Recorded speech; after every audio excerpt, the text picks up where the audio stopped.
everybody, and welcome to Comcast TV 45 Sports. I'm Bob Montgomery along with Roy Akers in the broadcast booth, and we bring you an Oakland Activities Association Division II conference matchup here tonight as the Waterford Kettering captains will take on the Royal Oak Kimball Knights. And Roy, this is going to be the second game of our Monday night doubleheader here on Comcast, and it was a good game there. Waterford Mott Corsairs and Troy Colts.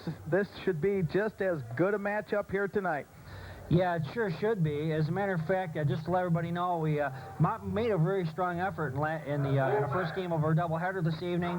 And once again, just to let everybody know, the fine running back Greg McPherson, as you heard Walt Wynimko say after the ball game, is okay.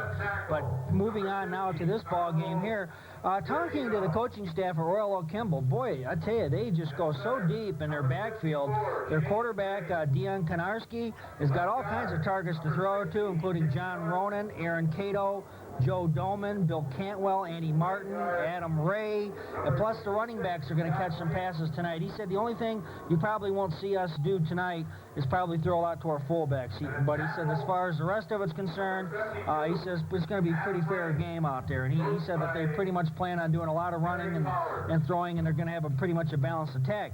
And the captains tonight, Bob, are going to have a 4-4 defense to line up against them, as you're going to see Dan Rose, Dave McGugan, Jason Trozen, and Brian Rush all up there as the front four, and they're going to be backed up by Justin Dyer, J.R. Saputa, Dave Rushman, and also Kyle Walker. And those are some things. The captains have always had a pretty good defense under Coach Barry, and I think it's going to come down to the trenches again. It usually does. Whose offensive line, or who's going to control the line, whether it's the offensive line or the defensive line, and those are going to be some things. The captains only have 3 defensive backs, and tonight we're going to see 3 wide receivers at times tonight for Royal Oak. So I think you're going to see a real chess game on Royal Oak's offensive side of the ball and Kettering's defensive side. When you flip things over and you take a look at the captains offensively, they kind of got more of a pro-style attack. They're going to have the 2 running back look with a tight end and a couple wide receivers, and that's old hat. Even in high school ball, it's becoming old hat, and it's going to come down to execution. Who's going to control the line of scrimmage? Is it going to be the captain's offensive line, or is it going to be the 4-3 front we have for Royal Oak Kimball? Royal Oak Kimball's head coach, Terry Powers, he's going to be changing things up. They're going to play with a 5-3, a 6-2, and a 4-3, and so on and so forth. And anyway, we've got our kickoff. We're just about set and now underway. They must have flipped a coin here before they came out here for the ball game here tonight. Our kickoff is just about all set. The deep players are Chris Nelson and Sean Sitterlet. Our kicker here for the Waterford Kettering captains looks to be Aaron Quinn. And our ball game is off as the captains are in their dressed home greens. Oh, no, we had a fair catch. The officials did a nice job. He had a knee on the ground, and then he saw nothing. And there wasn't a captain anywhere on him, but he made a mistake. And luckily, he had 1 foot in the end zone, because if he had downed it at the 1, Mr. Bowers would have had all kinds of problems with what was going on. For Royal Oak Kimball here tonight, what we have offensively for them, Dion Konarski is the quarterback. The running back starting is Kevin Phillips. Sean Sitterlet is the halfback. Chris Nelson might even get the look. No, he won't here. We'll get you the whiteouts here in just a second. Royal Oak Kimball, 1st and 10 on their own 20. First offensive play from scrimmage. And no room as the captains bust through. That time it looked like Sean Sitterlet tried to take the handoff and absolutely was just hammered as he touched the football for a loss of about 2, maybe 3. Yeah, Dave McGugan in there on the tackle for the captains there on the tackle there, Roy, and he's a returning starter on that defensive side of the ball. Tight end, Bill Cantwell is one of the tight ends. He's the starter, Ronan and Doman. The defensive line, we'll have Bob check that for you here once again in just a second. Royal Oak has it now, 2nd down and 12, and here's a great tailback play with a little bit of running room. Is going to be Sitterlet again, and Sitterlet will get out to about the 28-yard line for a gain of 10. It looked like that time he powered right behind the Ben Denowith, Sean Gay, and also Adam Ray out there as he powered up, and he's got a 3rd down and short. The defensive line, Bob. Well, on the defensive line out there, you've got Dan Rose, Dave McGugan, Jason Trozen, and Brian Rush, and it's a young squad out here for Coach Mike Berry on the defensive side of the ball, Roy. And taking a look at things right now, here's the reverse. We got the 3 running backs and a 1st down effort. Fine blocking that time was coming through busting ahead for the first down was Aaron Cato, and Cato that time had 2 running backs blocking in front of him and got out there and busted on through. So Cato is going to get a little running attention out there tonight too. And Cato, if you remember, Bob, we did a Royal Oak game last year. He also saw a lot of playing time for Coach Powers and company. And so Royal Oak has their first down of the game, and they're moving it. After they lost 2 on the initial play, they have moved the chains for the first time. They got the power backfield with a slot back left, and Sitterlet gets a carry around the 30, avoids a tackler, is in the open field up over the 40-yard line, and gets 7 yards, and he was hemmed in, and he busted loose, and he gets a pretty fine effort on the slippery field for a 7-yard gain, Bob. Yeah, that time just some missed tackling in there by the captains was... that's how he's able to pick up that 8 yards on the play there, Roy. Yep, the officials have adjusted the ball. We're just past our 2-minute mark of the opening quarter. Royal Oak has had it ever since the opening kickoff. Split out to the near side is Ronan. Split out over to the far appears to be Cantwell. He's got up over center Dion Konarski, and here's the handoff. And once again, Royal Oak's got the first down and change, as this time the big fullback looks like Kevin Phillips will power up over the 45 to about the 48. And Phillips that time just had a punishing effort as he barreled down his shoulder pads. And one of the things I liked about the offensive and defensive lines for Kimball before the game, they have a drill that I haven't seen before, and that's where the players actually get on their knees and bury their shoulder pads on whistle command from as the offensive and defensive lines all make contact, and their pads have to squarely hit on the other, and it teaches these players to get their shoulder pads down to try to knock the defensive player or the offensive player, the opponent, off the football. And here's the handoff, and this time a nice wraparound tackle for Waterford Kettering, as the tackle was made by 34, not listed on our roster right now. It's a pickup once again of about 6. Nelson on the carry. Well, so far the Knights are just running it up in between the tackles, and they're running right over Dave Magugan and Jason Trozen in there. So the linebackers, J.R. Zapeta and Dave Rushman, they're going to have to come up and start filling some of these gaps, Roy. We got the 2 wideouts, and we now have a man in motion, and that's going to be Jim Murphy. And here on the wraparound, on the naked bootleg, traveling out's a quarterback. He's being rushed. He's got a man open and is just overthrown. The intended target was the halfback, Chris Nelson, and Nelson got down the field, and Brian Rush stayed right on him and had the blanket coverage, or actually he was chasing the quarterback. Put a little pressure on the quarterback there to...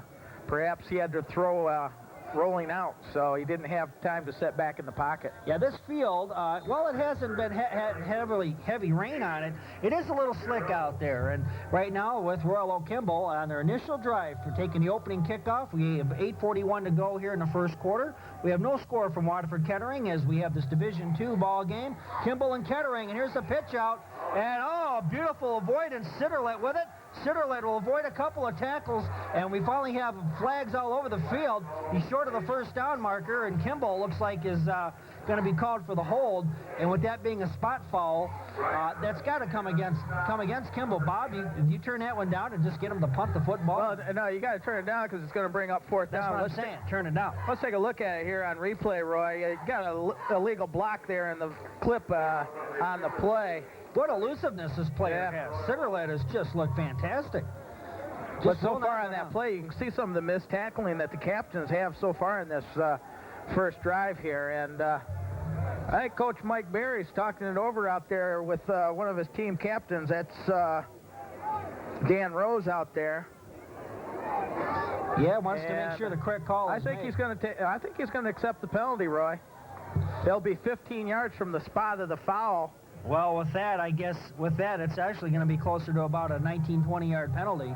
And now Royal Oak Kimball's going to have it 4th down, and they're going to have to hit the lotto for a first down here. 8.5 is what we have left here in the opening quarter here at Waterford Kettering High School. I'd like to thank everyone for tuning in here in Comcast Land. I hope you enjoyed our opening game as the Corsairs played the Troy Colts, and Corsairs made a pretty good game of it there in the second half. Totally dominated the stats in the ball game, but Gary Griffith's Troy Colts showed why they made the state finals last year and won it 94. And on 3rd down and quite a bit. 3rd down and 25. Terry Powers wasn't going to gamble, and it was just a little draw up the middle, and now they're looking to punt the ball away now. And the captains will go on their opening drive. I'm a little surprised after hearing about their wide receivers going downfield. It looks like this might be a grind 'em out type ball game here, at least on the Royal Oak side, as we are just past the 4-minute mark. We all now have too much time taken out here on the field. And penalty yards tonight, Royal Oak has 1 penalty for 18 yards. We will have 5 tacked on here with the delay of game penalty. And now Royal Oak Kimball Knights, who were fantastic last year. Look at the rain coming down here on the field. You can see it. If the field looks a lot better. You can see it on our monitor out there, Roy, and this is kind of rain that we had earlier when we just started to set up the ball game. It's a short little squibber type punt. It's not Adam Mountain and Tim Morris back here to accept the punt. And Morris, the captains fumble, but they recovered their own fumble, or fumbled their fumble, but the fumbled punt. Looked like that time the captains had trouble figuring out exactly what they wanted to do, as Tim Morris was standing back there. He's the punt returner and the QB. We'll take a look at it here on replay as this punt comes up a little short here, as we can see it.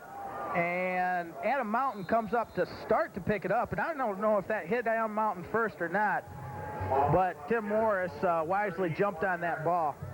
And there you have it. And the captains will come out, and they have the football, 1st and 10 on their own 37-yard line. We'll check the starters there in just a second. Morris is the QB, and the handoff will go to the first man through, the fullback, Dan Rose.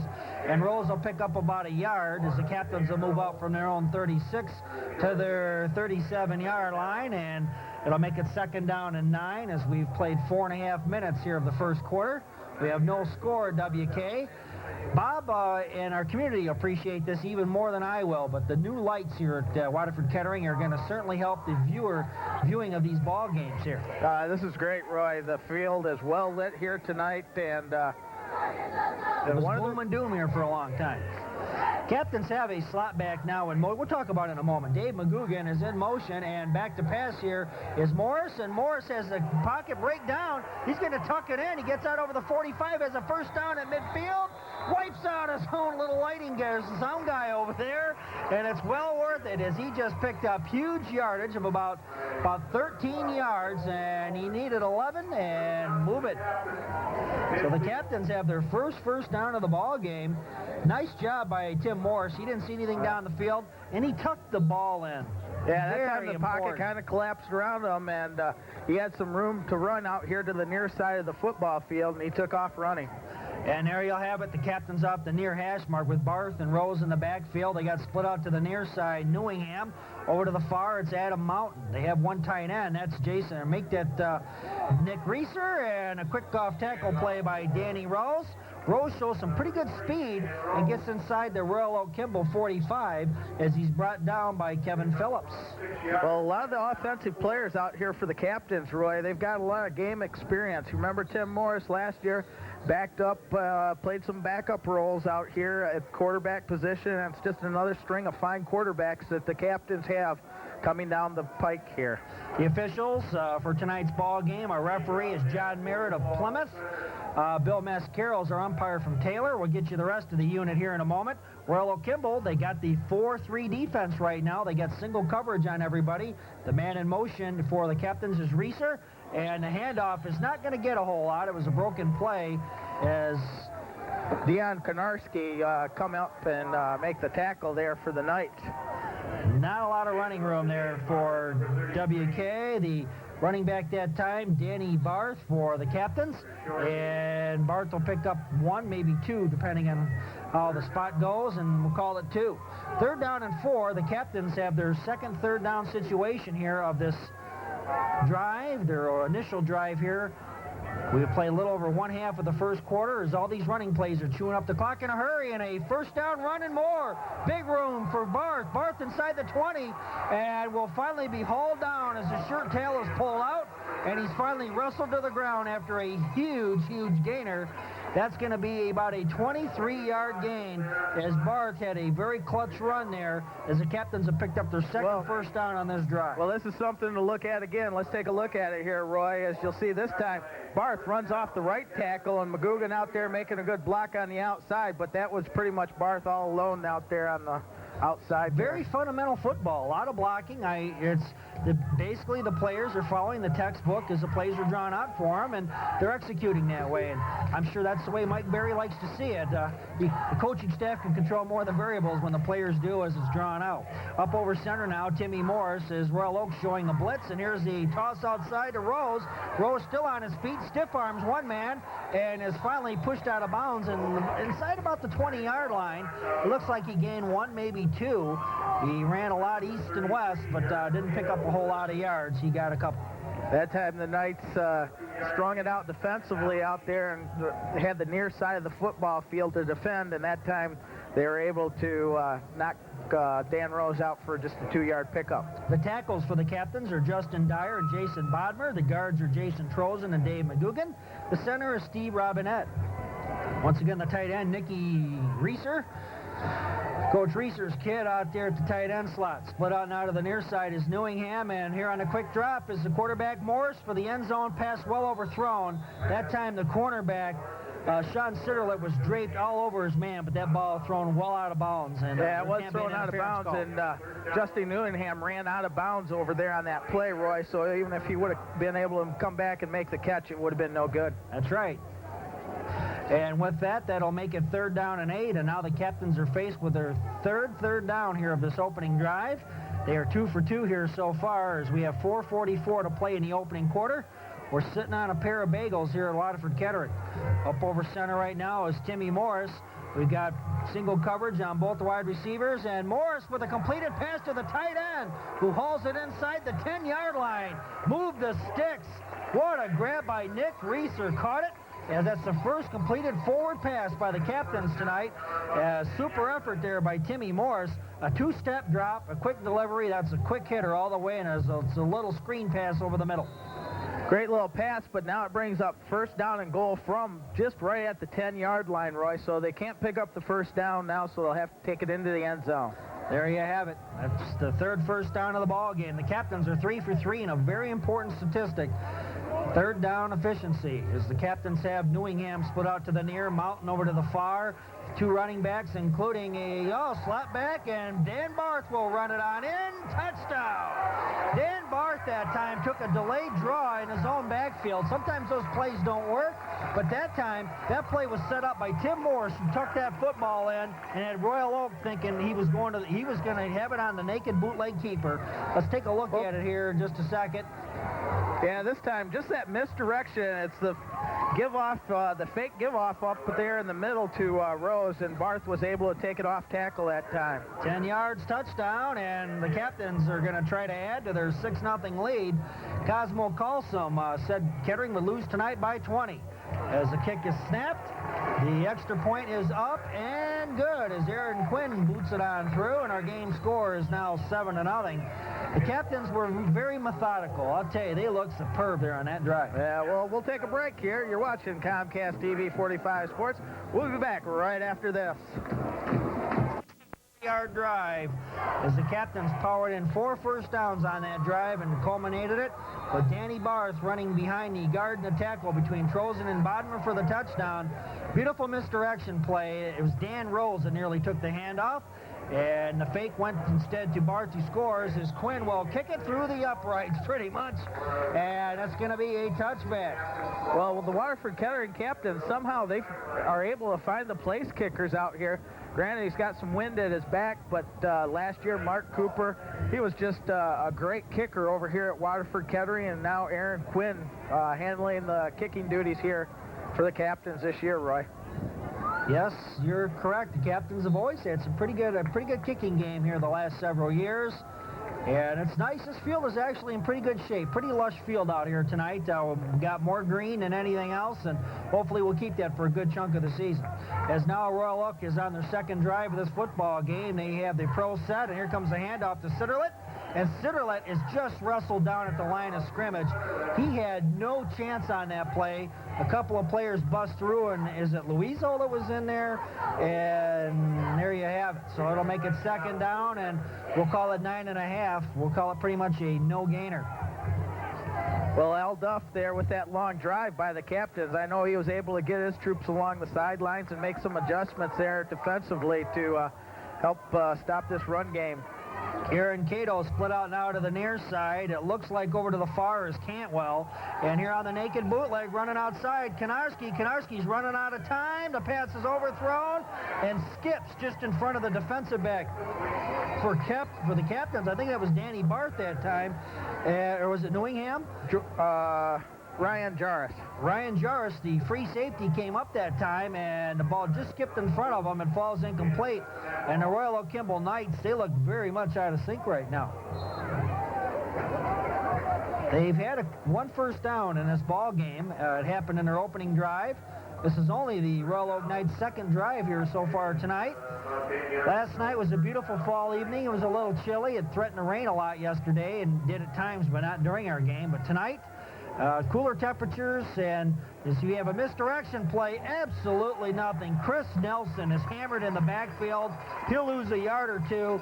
Busting through, Josh Liuzu is out there, and I'll tell you, this kid was not a starter coming in tonight, but he has looked fantastic. And Justin Dyer in there on the tackle too, Roy. Great defensive stand by the Captains. And with 3:05 to play here in the opening quarter, the Captains have held 2 straight times. Royal Oak Kimball, they were superb last year, one of the top teams in the entire state, all Oakland County. They're in a strong year for football. They were one of the top 5 teams all year. And with movement everywhere, looks like this is not quite the same night squad, and maybe the Captains, after playing Troy, I think you would feel like a world beater out there. Yeah, I'll tell you, I was not that impressed, though, with Troy, as much as I thought I was going to be, Roy. Statistically, the Waterford Mock Corsairs, I basically outplayed them. They had down the field. You know, they had the shorter end of the field to work with, and the Captains, they only lost to Troy 19-7. That was in week 1. Here we are in week 2. Jim Murphy takes a snap. He's got plenty of time, and we'll get it off. This time the ball will fall back to the Captains, Adam Mountain, and Mountain runs around inside the 40. No clip. They got a clip. He's inside the 25, but this one's coming back pretty easily. Yeah. We saw a clip there, and it was totally unnecessary. He didn't need the block. Yeah, because that came way over here on the near side of the field, Roy, at about the 35-yard line. And by that time, Adam Mountain was way over to the far side of the field, so I think they're going to spot it off from right about a 35 out here. Yeah, that's something that drives the coaches nuts, but it happens. That's how you learn to play better, is by coming out and playing. Let's take the referees from the top. Once again, from Plymouth tonight, our referees John Merritt. From Taylor, our umpires Bill Mascaro. From Livonia, Roscoe Sloan is our linesman. John Moyers, our line judge. He's from Flat Rock. And from Rochester Hills, Alex Kumnick is our back judge here tonight, as the Captains have their first penalty marched off against them here this evening, and they will lose 15 yards. And that's a big ouch. That's a big spot back here, Roy. And but if you're the Captains, the spot's going to be right about at their own 36-yard line. That's where they started their first scoring drive from. So, right, yeah, you're correct. It's within just a couple of yards of where they had it last time. The officials are wiping off the football with the sleet that we've had on and off here for the first part of the first quarter. We have 2:29 to go in it. But the officials are wiping off the football so that the quarterbacks and the other skilled players have a decent chance to move the football here tonight. Newingham split out to the near side. Defending him is going to be Andy Martin. Barking out the plays is Tim Morris. Morris looked good last week, trying to look good here, and a handoff and a nice second effort as a little line buck. Danny Rose really had nowhere to run as he ran into contact everywhere. Tackled in there by Chad Urich for the Knights there, Roy. And with that, that'll make it second down, and we'll call it 10. 2:08 to go here in the opening stanza. Our game score, Captains 7, Knights nothing. 3 football games tonight. You saw the first one. We're here in game 2. We have the Captains playing here tonight, obviously against the Knights, and then we got Frank and Dan. They will mop up after us as they got Monday Night Football. That's all coming up. That's on Channel 7. Keep it tuned here to TV 45 for the best in prep sports. The Captains off the near hash mark move from our right to our left. Now in motion once again for them, they have Nick Reeser. Back to pass here with the pocket collapsing on him. Nice running moves there by Timmy Morris, although things ended up for him as he's sacked here for a couple of yard loss. Yeah, Scott Karolak, the defensive tackle out there, is able to wrap up Morris for a big loss, Roy, of yeah, third down, and we're going to 6 yards. Yeah, third down and about 15 is where we're at. The captains are in a passing situation. The skill players have pretty much been the same fellas. The captains don't show as much depth as they have in years past. Newingham to the near, and once again over to the far is Adam Mountain. Reeser's the tight end. We might have an audible here. Tim Morris is kind of changing plays, and he jumps back into the shotgun, and he might have got some movement there in the line, too. Yeah, Justin Newingham that time, Roy, just missed the snap count, and it'll cost the captains 5, so make it down, third down and 20. And there you have it, third and 20 with 54 seconds left here in the opening quarter. Last night in football, we already know about the Mott-Troy score as Troy beat the Corsairs 27-13. On other games involving Mighty Oak teams, we'll get those for you here at the conclusion of this third down play. But Timmy Morris up over center from the near hash mark. Royal Oak Kimball has got their defensive players back, and make that Morris back to pass. Pocket collapses. He escapes. He looks to get rid of the football. He better do something. He's got to have it, and the pass way oh, overthrown. Yeah. And we got interference out on the field. What a lucky break for WK. Yeah, that time Nick Reeser out there, Roy, took a hit as the ball was being thrown. And totally unnecessary, because he really didn't have a because great... the pass, let's take a look at it here on replay, and what you're going to see is the pass. Number one, Tim Morris does a great job of trying to scramble Look and at get it. Does he free. have a chance to catch a football? That's the question here. Yeah, that's a good question. Maybe he did, but, maybe not, yeah, but he was really... Either way, he got hit. Bad. Yeah, he got hit in the back, so at that point, he didn't have a chance to catch the ball. So basically all doubt was taken away, and that'll make it now... It's not an automatic. It is not an automatic first down in high school ball. That's going to make it third down and about a yard. And you want to talk about a big turnaround. That's what we've got right now. Well, now they do signal first. Are they? Well, the one referee signaling first down, that's an automatic. It should be an automatic first down with the pass interference. It is at every level but high school ball. And well, it is here because now they have what they did. I think they initially missed the 15 yards. They've reset it now, and it is indeed first down.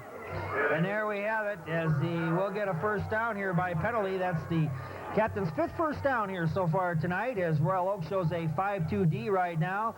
Captain's in a pro set, and the handoff will... Actually, it's on the keeper to Tim Morris. He did a fine job of tucking that ball in. Yeah, I think that was just your basic broken play there, Roy. At first, it was the dive there by the fullback, and a little miscommunication there. Well, we've probably had our last play here of the first quarter. We got 7 seconds to go here, and looks like the captains are going to be content to let the football slide over a good 10 yards, and that'll do it. We got second quarter action coming up in a moment. WK dominates the first quarter. They lead at 7-0. Quarter number 2 action here in a moment. Along with Roy Akers in the broadcast booth as we set to bring you quarter number 2. The Waterford Kettering captains up top, 7-0 over the visiting Royal Oak Kimball Knights. And Roy, so far 2 drives for both squads there back in that first quarter. One of them was a scoring drive, and the captains now are on their actually their third drive, their third offensive drive there. Yeah, it's going to make it 2nd and 20. We had a penalty, I guess, to conclude the first quarter, and the captains... Actually, I have no idea what's going on. It looks like this... No, I think, yeah, the chain gang got a little tangled up over there, so it's right there. I didn't see a penalty go, but I saw second down and 11 is where we last left off there at the end of the quarter. Well, good. I'm not getting as senile as I thought. I didn't know where it happened, but I went along with it. Chain gang of Mott last night had a few problems, too, so... Something's in the chain gang's water here the last couple of nights. Second quarter action, 7-0. The captains, the officials have kind of remarked things off. They actually have, even the chains are marked now. They've got a little coater on the chains, and it's like a little, it's a type of a little, I don't know, a little disc or whatever that locks in so that the officials can actually do an official measurement now. They can do a lot better than they used to. And up over center right now, Timmy Morris, the captain's off the far hash mark from our left to our right. And hog-tied and knocked down Danny Barr, busting right through that time. Chad Urich And also in there as well, it looked like Kevin Phillips. His knees were brought together, and he really had no chance to get started. Well, 3rd down and long now for the Captains, and so far the offensive line for the Captains haven't been able to protect Tim Morris probably as much as Mike Berry would like here. No, as a matter of fact, neither side has really gotten a whole lot off tonight. Other than the quick hitter to Nick Reeser, we have no completed passes for either side. Captains have the 2 wideouts, including to the near side. They got Mountain, and the pass is incomplete. Newingham was the intended target. He was the flanker that time, and the pass could have been picked off, as that time Andy Martin saw most of the pigskin go right through his arms, and the pass falls incomplete. We're still in our opening minute of the 2nd quarter. The Captains have a 7-0 lead here at home on a Friday the 13th out here, and it's got the weather to match this strange date. And here it is. The punt is off. It's going to be a little squibber effort. It's against the wind, and we'll take a turn at about the 41-yard line. And the Royal Oak Kimball Knights will have excellent field position, as that time the punter for the Captains really had his problems out there. Well, let's take a look at the Waterford Kettering schedule as we bring you the first of 5 TV games for the Captains this season.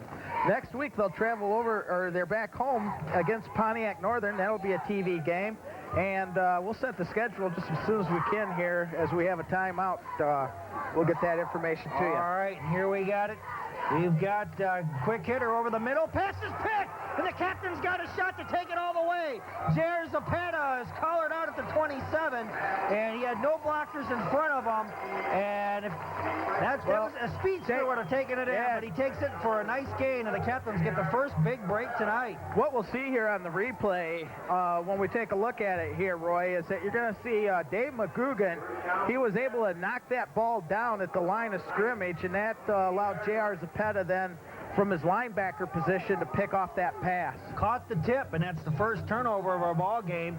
As we played almost a minute here of the 2nd quarter, the Captains will move from our left to our right. They have the football in their best starting field position of this young football game here at the Royal Oak 28. They have it up over center, Timmy Morris. They have a slot back right with 2 tight ends. Here on the starter step is Barth. Barth cut left and right and moves out there behind Jason Bodmer for about 3 yards.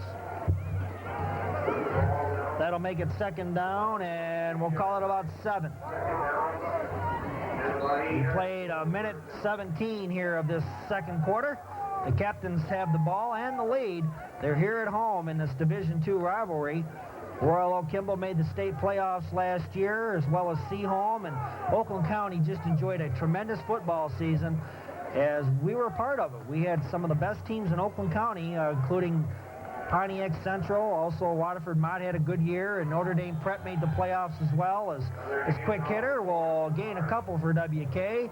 The player in there making the pop looks to be Danny Barth, who that time will run right behind Robinette for a couple more. Well, I know Mike Berry 2 years ago took his team into the state playoffs over here, and I know he'd like to get back there this season, but it's going to be a tough schedule as the Captains have moved up to Division II.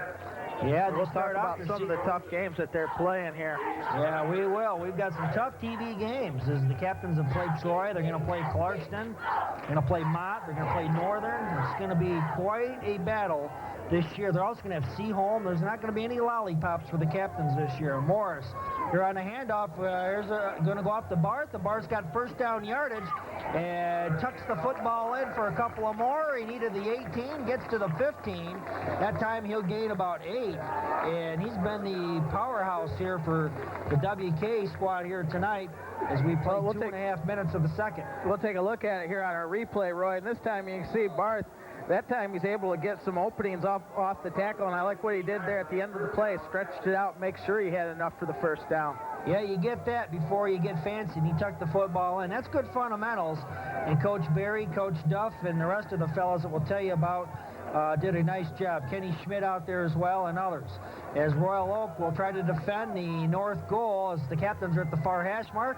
A quick pass out to Newingham. Newingham will bust 1 tackle to a spinorama down to the 10, and he picks up about 8 yards on a little screen pass, and nice effort there. Newingham has his first pass completion tonight. He's got his first reception, and that'll make it now second down and a long 2, as we have 8:41 to go here in the half. The captains have been methodical. This is just, it's been like a symphony here for Coach Berry pretty much. It's been Mr. Berry's opus tonight. Split out now to the near side, Adam Mountain. Royal Oak is showing a 4-man front. They've got 2 deep there on a couple of the wideouts. And here on the handoff, it's going to go straight up the middle. A first down effort for Dan Rose, as Rose will power a couple of yards. And we'll have the first down, and we'll have it first and goal, as well the captains, at about the Royal Oak 6. I don't know if he made it down to the first down. I think he's going to come up just a little bit short, Roy. You already owe me $1. You want to make it 2? All right, well, I'm telling you right now, this isn't a first down right now. You don't think so? No, sir. All right, well, we're even. Third down and 1. Third down and short. You sound like the odd couple. Third down and inches. The captains might be hoping for movement on the line. Maybe the defense wants the same to get the cheap one. The handoff will get a great second effort, but I don't think Danny Barth has it. It looked like that play was a little slow developing. He couldn't get his pads down to meet the couple of defenders, including Andy Martin, who puts the shoulder in there, and that's going to make it now 4th down and about a yard now, as the captains might lose a half. I don't know here. I guess it looks like they're going to go for it, Roy. I'd take the points, but let's see. This is high school ball. 4th down and a yard. The captains have the power backfield. They have 2 tight ends, including Reese. I can't identify the other. The captains have Timmy Morris up over center. I bet it's going to be him on the keeper. Nope, here comes the handoff, and it's a first down. Beautiful power effort for Barth. He'll pick up a yard, maybe 2 that time, as the captains have their 7th first down tonight with 6:52 to play in the half. Well-executed play, Bob. Well, let's take a look at it here, and this time you're going to just see some leg drive of Barth there as he's able to take it over the right side, and he got down, piled it down to the 5-yard line, make it first down and goal for the captains. And with 6:48 to go, the clock continues to roll at halftime. The captains are keeping it on the ground, and I think that if for the captains fans out there, they got to like that their football team has kept the Royal Oak defense out there. They're cold, they're wet, and they've been out there on the field for a good chunk of this first half. Timmy Morris up over center. The captains have no wideouts, 3 tight ends, and the run will go straight up the gut to Danny Barth. Garth finds the running pretty slow. He gets 1 as he runs between Trozen, Robinette, and McGugan. And he'll get 1. That's it. All kinds of interior players. Phillips, Konarski, Hith all in there on the stop. Karolak and Cantwell in there as well. Everybody in there. Team tackle. The running backs. Holy smokes. Look at this, Bob. 4 tight ends, and the handoff goes, it's a keeper to Timmy Morris, who scoots down to the 1, brought down by the secondary. It looks like Cato might have got a piece of him, and Morris that time let the surge go, then ran behind the surge and found just a tad bit of daylight. There it was kind of, he sent the whole line to the right, and he just took off to his left and tried to take somebody at one-on-one. The officials will spot it about the 2, though, so that'll be about a little over 2-yard run. We'll call it 2. And here comes the handoff to the first man through Barth. And Barth is stopped short of the goal line. It's the captains that'll be 4th down and goal. And I don't know what I imagine that Barry will go for it here. Yeah, I think Dion Karnarski, and we're going to have a timeout. And as we have this timeout, as the captains will decide what they'll do on 4th and goal here. Let's go over that TV schedule that we talked about in their schedule for the 1996 season. Next week, Pontiac Northern will be back over here. That's a TV game. On the 27th of September, they'll travel to Berkeley, and that's R.C. Morris's brother over there. He's playing some great football. Say he might even be better than his bro. And that's pretty tough to believe, though. October 4th, another TV game back here at home against Clarkston, and man, they're just rolling through Oakland Activities Association here. On the 11th of October, they'll travel to Birmingham Seahome. On the 18th of October, they'll travel to Pontiac Central. That'll also be a TV game. They're back home on the 25th against West Bloomfield. They finish it up at Mott, and that's also a TV game. So tonight, the first of 5 TV games. Well, we got the student body going on right now. It's going to make it 4th down and 1. Captains with the misdirection here on the field goal, and sometimes they go for it, sometimes they kick it. The kicker is Aaron Quinn. Kneeling down, Timmy Morris, the QB. I don't know if these student body plays really work. Well, actually, they do sometimes. The kick is up, though, and it's perfect as Brian had the football go flying over his head, and our game scores 10-0. As with 5:07 to go to halftime, the Captains are leading in double digits. Well, good choice there by Mike Berry. Anytime you could put points on the board, and the kick was right in the center of the field, it was a sure field goal there for Aaron Quinn that time. And anytime you can put points up, now you're up 10-0. You put all the pressure back over here on the Royal Oak Kimball Knights. Royal Oak Kimball next week, Roy, they're going to have a tough time as they go to Troy. And looking at their schedule, on the 27th they have Birmingham home, and they'll finish out their season with inter-city game as they'll take on Royal Oak Shrine. And Royal Oak Shrine's always been a tough Catholic opponent in the state ranks. They may not be in a Class A school, but they always play tough. They always play tough. The Catholic schools usually do. They always find a way. Those schools, they always got a lot of pride. They always play real tough, as Bob alluded to. And with our kickoff, Aaron Quinn will have it. The deep players back include Sean Sitterlet back there. They also have a couple other kids. It looks like Chris Nelson. And the ball is fielded by the up man, and it's Chris Nelson with it. And Nelson will take it up over the 26-yard line with his team trailing by 10. And Bob, if you're the coach here, Terry Powers, for the Knights, do you want to throw it in the air right now, or are you going to try to ground it out? No, I don't think you get away from your game plan just because you're trailing 10-0 here. And let's see, but perhaps now that you have the wind at your back, the pass on this series of downs could come in to be a factor. I think that's a good observation. When you got the wind to your back, I think that's where you got to consider the forward pass more. Here's the wraparound handoff. Once again, no room. The front four for the Captains, Rose, McGugan, Trozen, and Rush, have the knockout punches tonight. They have looked real good. Yeah, I got Jason Trozen there just hog-tied the fullback coming through.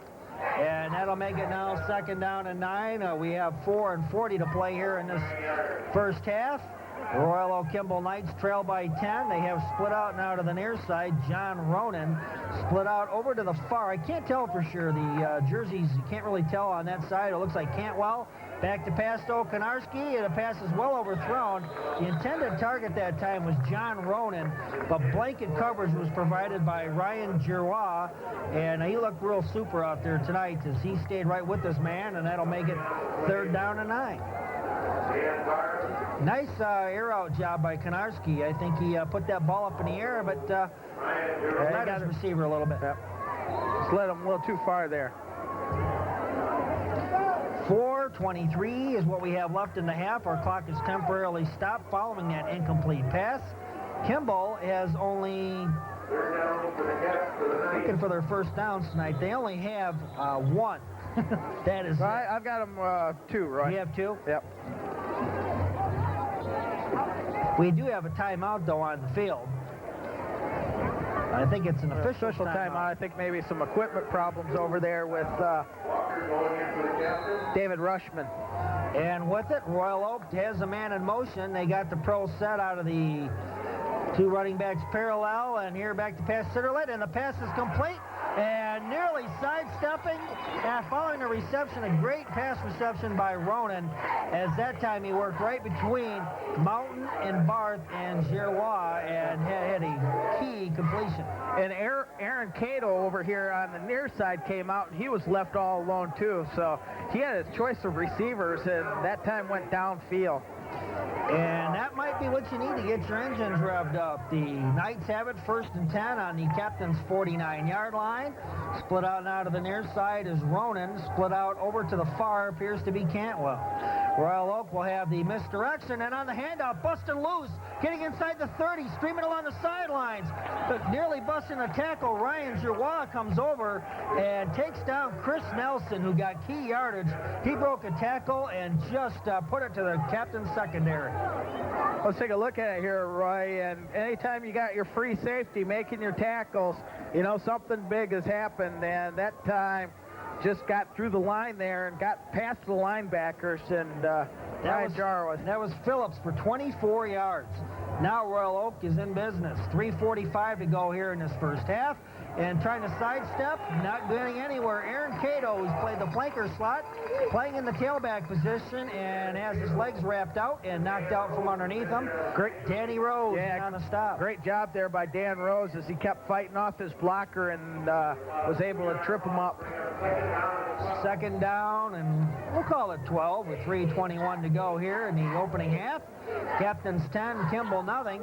But Kimball's on the march. They've had 2 big plays here in this drive, 3 first downs here on the football game. They actually should be 4. And here on the rollout, you got Konarski. Konarski looking for the end zone. He's got a man if he can haul it in, and he does, but he's out of bounds. Although he dropped it as it squirted out at the last minute. Intended target that time, John Ronan. That's him on our screen. Ronan did a nice job and nearly hauled in Mission Impossible that time. Makes it 3rd down and 12. 3:03 to go here in the half. We'll take a look at it before they start this play here, Roy. And led that time just a little bit too far, but he was open on the corner. And if he could have threaded the needle, it could have been 7. Yeah, maybe you got to quit them sideline routes and maybe put it in the center of the field and take that 12th man out of play. Konarski with it. We once again have a man in motion. That looks to be Andy Martin, and here's a deep pitch into the backfield. Not a lot of running room that time. The running back that time, I have to take a look. The jerseys are getting a little dirty, but it looked like it was Chris Nelson who picks up a couple. Actually, he doesn't get anything. 4th and 10. Royal Oak will call a timeout. If you're their coach, what are you thinking here? Well, let's see. That's going to make it about a 25. That'll make it about a 42-yard field goal attempt. I think field goal is probably out of the question here, even though you do have the wind at your back. But see what Terry Powers does here, Roy. I think Mike Berry's troops got to defend the pass. I don't think, as we see Brian up there in the bucket cam out there tonight, any of our fans out there that would like to try to tip the truck over with him in it, he would not appreciate it. So go ahead over there and wrap it up there a couple of times. Brian's afraid of heights. Yeah, just shake the truck a little bit, and I'm sure. Of course, if he hadn't got this gig with Comcast, I guess he had a job lined up to paint the Mackinac Bridge. So if he doesn't like that height, he had to try that one. Of course, those guys are troopers. We're inside here in a press box, and we don't have the rain and the wind tonight, so I guess we're kind of spoiled compared to our volunteers out there, but we've all been there. We have. We broadcast out in the freezing cold. I've been out many times in the spring and even in the fall where it was not very pleasant out here. The worst game that we ever did together, Roy, that was over at Pontiac Notre Dame Prep. Yeah, sitting on top of the production truck in a pouring rainstorm. Yeah, our notes were so rain-soaked, we didn't even have notes following somewhere early in the first quarter, and I guess we just free-wheeled it and actually had a pretty good time that night. 4th down here. Royal Oak has in motion Aaron Cato, and back to pass is our quarterback, Konarski. Konarski goes to the end zone, passes overthrown. No, it's hauled in for a touchdown. Holy smokes! The intended target. Where in the world did this kid come from? I saw Cato streaming along the sidelines untouched. I thought he had absolutely, positively no chance to catch that ball. Wow. We'll take a look at it here, Roy, and I think this time somebody got free there on the corner, and that time Tim Morris had to come back, and there was no picking him up. Took it in for 6.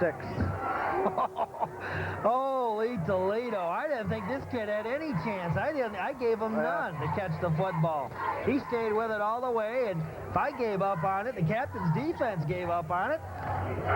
And with the timeout called by Royal Oak, because they want to figure out, because going for 2 is going to be very crucial here. It's pretty obvious this is not going to be a 42-38 ball game. This is going to be a game that's probably going to be in the teens somewhere. Well, as you see on your TV monitor, the rain begins to fall again.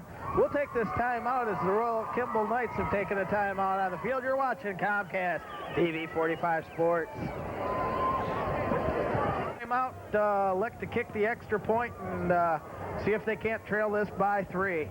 And Kevin Phillips attempted and fell as he kicked the ball, and on a line shot it went through. Yeah, at that time, somebody from the captains, I think all they had to do was just jump up, get their hands up. 10-7, Royal Oak Kimball out of, they had 3 big plays on that drive, and I didn't know if they had even 1 in them, but they got 3, and the passing game is what propelled that drive. And you alluded to it earlier, Roy, when we started this series of downs here, that passing game, that the Knights would probably have to go to the passing game, and they did. The captain's defense, the run defense, has really shut down the Knights, but the passing game, as you said too, I mean, had some help there. They had the passing game, they had the wind behind them, and I don't think that hurt them that time. The captains do have 2:36 though to go here in a half. Our football game was moving along, I mean, at a lightning bolt pace there for most of this first half, but with all the passing and so forth that we've seen here in the last couple of football minutes, our game's kind of slowed down a little bit, but we're still way ahead of schedule. Our game at Mott last night would have taken about 2 hours, but with Mr. McPherson going down, we must have spent 20-25 minutes to make sure that this young man was properly taken for medical attention. A little squibber, the captains look to field it, and that there will bounce right to the arms of Danny Rose. Goes on his feet up near the 40-yard line, and will give the captain's offensive attack great field position, tremendous field position, as once again, this will be the 3rd time that they've had the football tonight between the 34 and 40-yard line, and that's a big statistic. But yeah, it makes a difference when you only have to go 60 yards as opposed to the 80 yards. That time, I think I would have just tried to kick the ball away. You got the wind at your back, kick it away, and let the captains start it on their 20-yard line. Yeah, nothing against the captains, but they don't exactly have Rocket Ishmael back there, and in this rain, nobody's going to be the Rocket. It's going to be tough getting your footing, so that is a factor. Timmy Morris is up over center.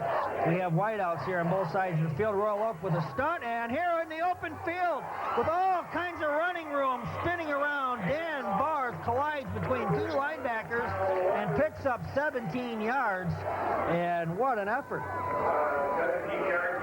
I think that was, check that, Roy, I think that was Kyle Walker into the ball game. We'll take a look at it here on replay and see if it was Kyle Walker. Well, I think you're right. It was 33. No, 32. No, was it 30? Yeah, 32. Kyle Walker with the big play from the fullback position. And this kid's only a sophomore, Roy.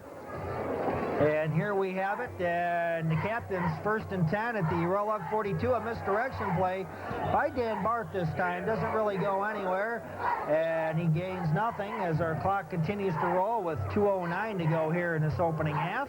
10-7's our score. The captains, they whipped off 10 unanswered points here, but Royal Oak, they capitalized on a big touchdown pass from Kowarski to Cato, and with the PAT, they've closed it to a 3-point captain's lead as we're nearing the halftime mark. Minute 48 to go here in this first half. Split out to the near side, Newingham. We have runners in the eye, including Rose and Barth. Up over center, Timmy Morris might be changing the play, going back here, rolling out. He's got going downfield on a nice pass against a double team. Pass is batted away. A superb effort as it looked like Andy Martin got in the way of things as Newingham was set to haul it in, and Pigskin knocked down, and it makes it 3rd and 10.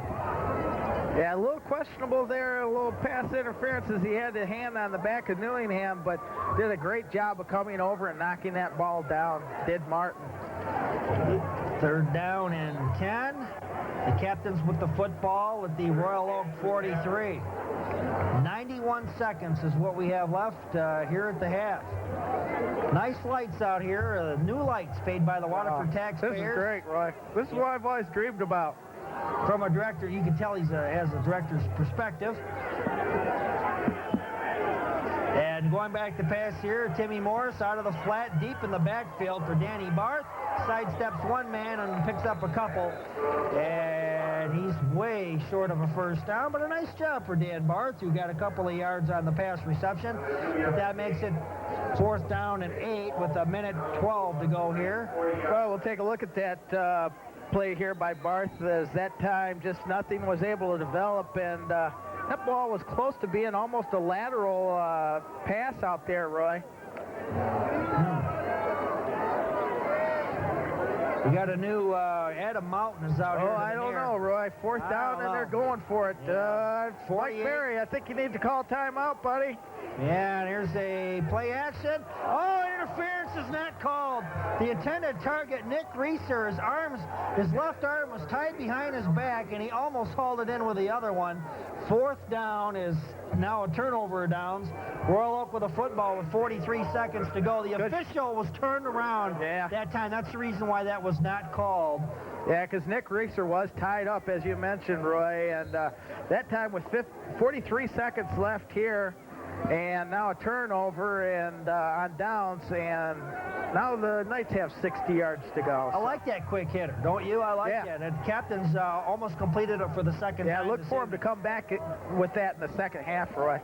And here on the wraparound and on the handoff, it'll go this time to Chris Nelson, who will pick up a couple of yards before he's brought down by Kevin Bagola. Also in there, it looked like Brian Rush and others. So that'll make it 2nd and 7. I heard a whistle. I thought we might have a timeout, but we don't. 21 seconds is what we have left. Split out now to the near side is Joe Doman. And split out over to the far side, it looks like Joe Ronan. So we got Roman and a sack. Busting on through the Captains. This time we'll send in a stunt as it looks like Steve Robinette comes through and makes the big key sack, and the Captains, with no time left on the clock. Let's take a look at it before we end our first half here. See a big sack in there, and that time taking them down. Number 55 for the Captains, Roy. Josh Liuzu. Credit him with the sack. That'll end our first half of action. Don't go away. We've got the halftime show coming up. There you see me on Bob Montgomery along with Roy Akers. The Waterford Kettering Captain Marching Band will take the field.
Voted Michigan's Best Pizza by the Michigan Restaurant Association. Call and order one of Dolly's 7 delicious specialty pizzas, like the Mesquite Grilled Chicken Parmesan Pizza. Get a large round or square pizza for just $9.99. Check your mail for more Dolly's Pizza specials. At Dolly's Pizza, we know what you like. At Dolly's Pizza, we know what you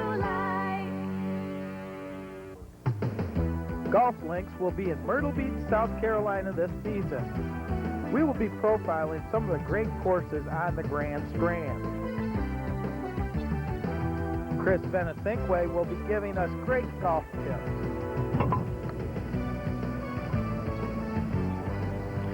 You losing too many strokes on the putting green? Maybe there's something wrong with your setup. We also had some fun. Join us on Golf Links, Comcast Channel 45. Well, welcome back to Comcast TV 45 Sports. I'm Bob Montgomery along with Roy Akers in the broadcast booth. We hope you enjoyed the halftime performance by the Waterford Waterford Captain marching band there, Roy. Let's get the day straight here as we've done back-to-back ball games on a Thursday and a Friday night here, and we've got a great matchup through the first half so far as the Captains are up top 10-7 over the Royal Oak Kimball Knights. Now, the Captains basically dominated the first half until that final Knights drive. Knights had 3 big plays on that drive, including a couple of pass plays downfield.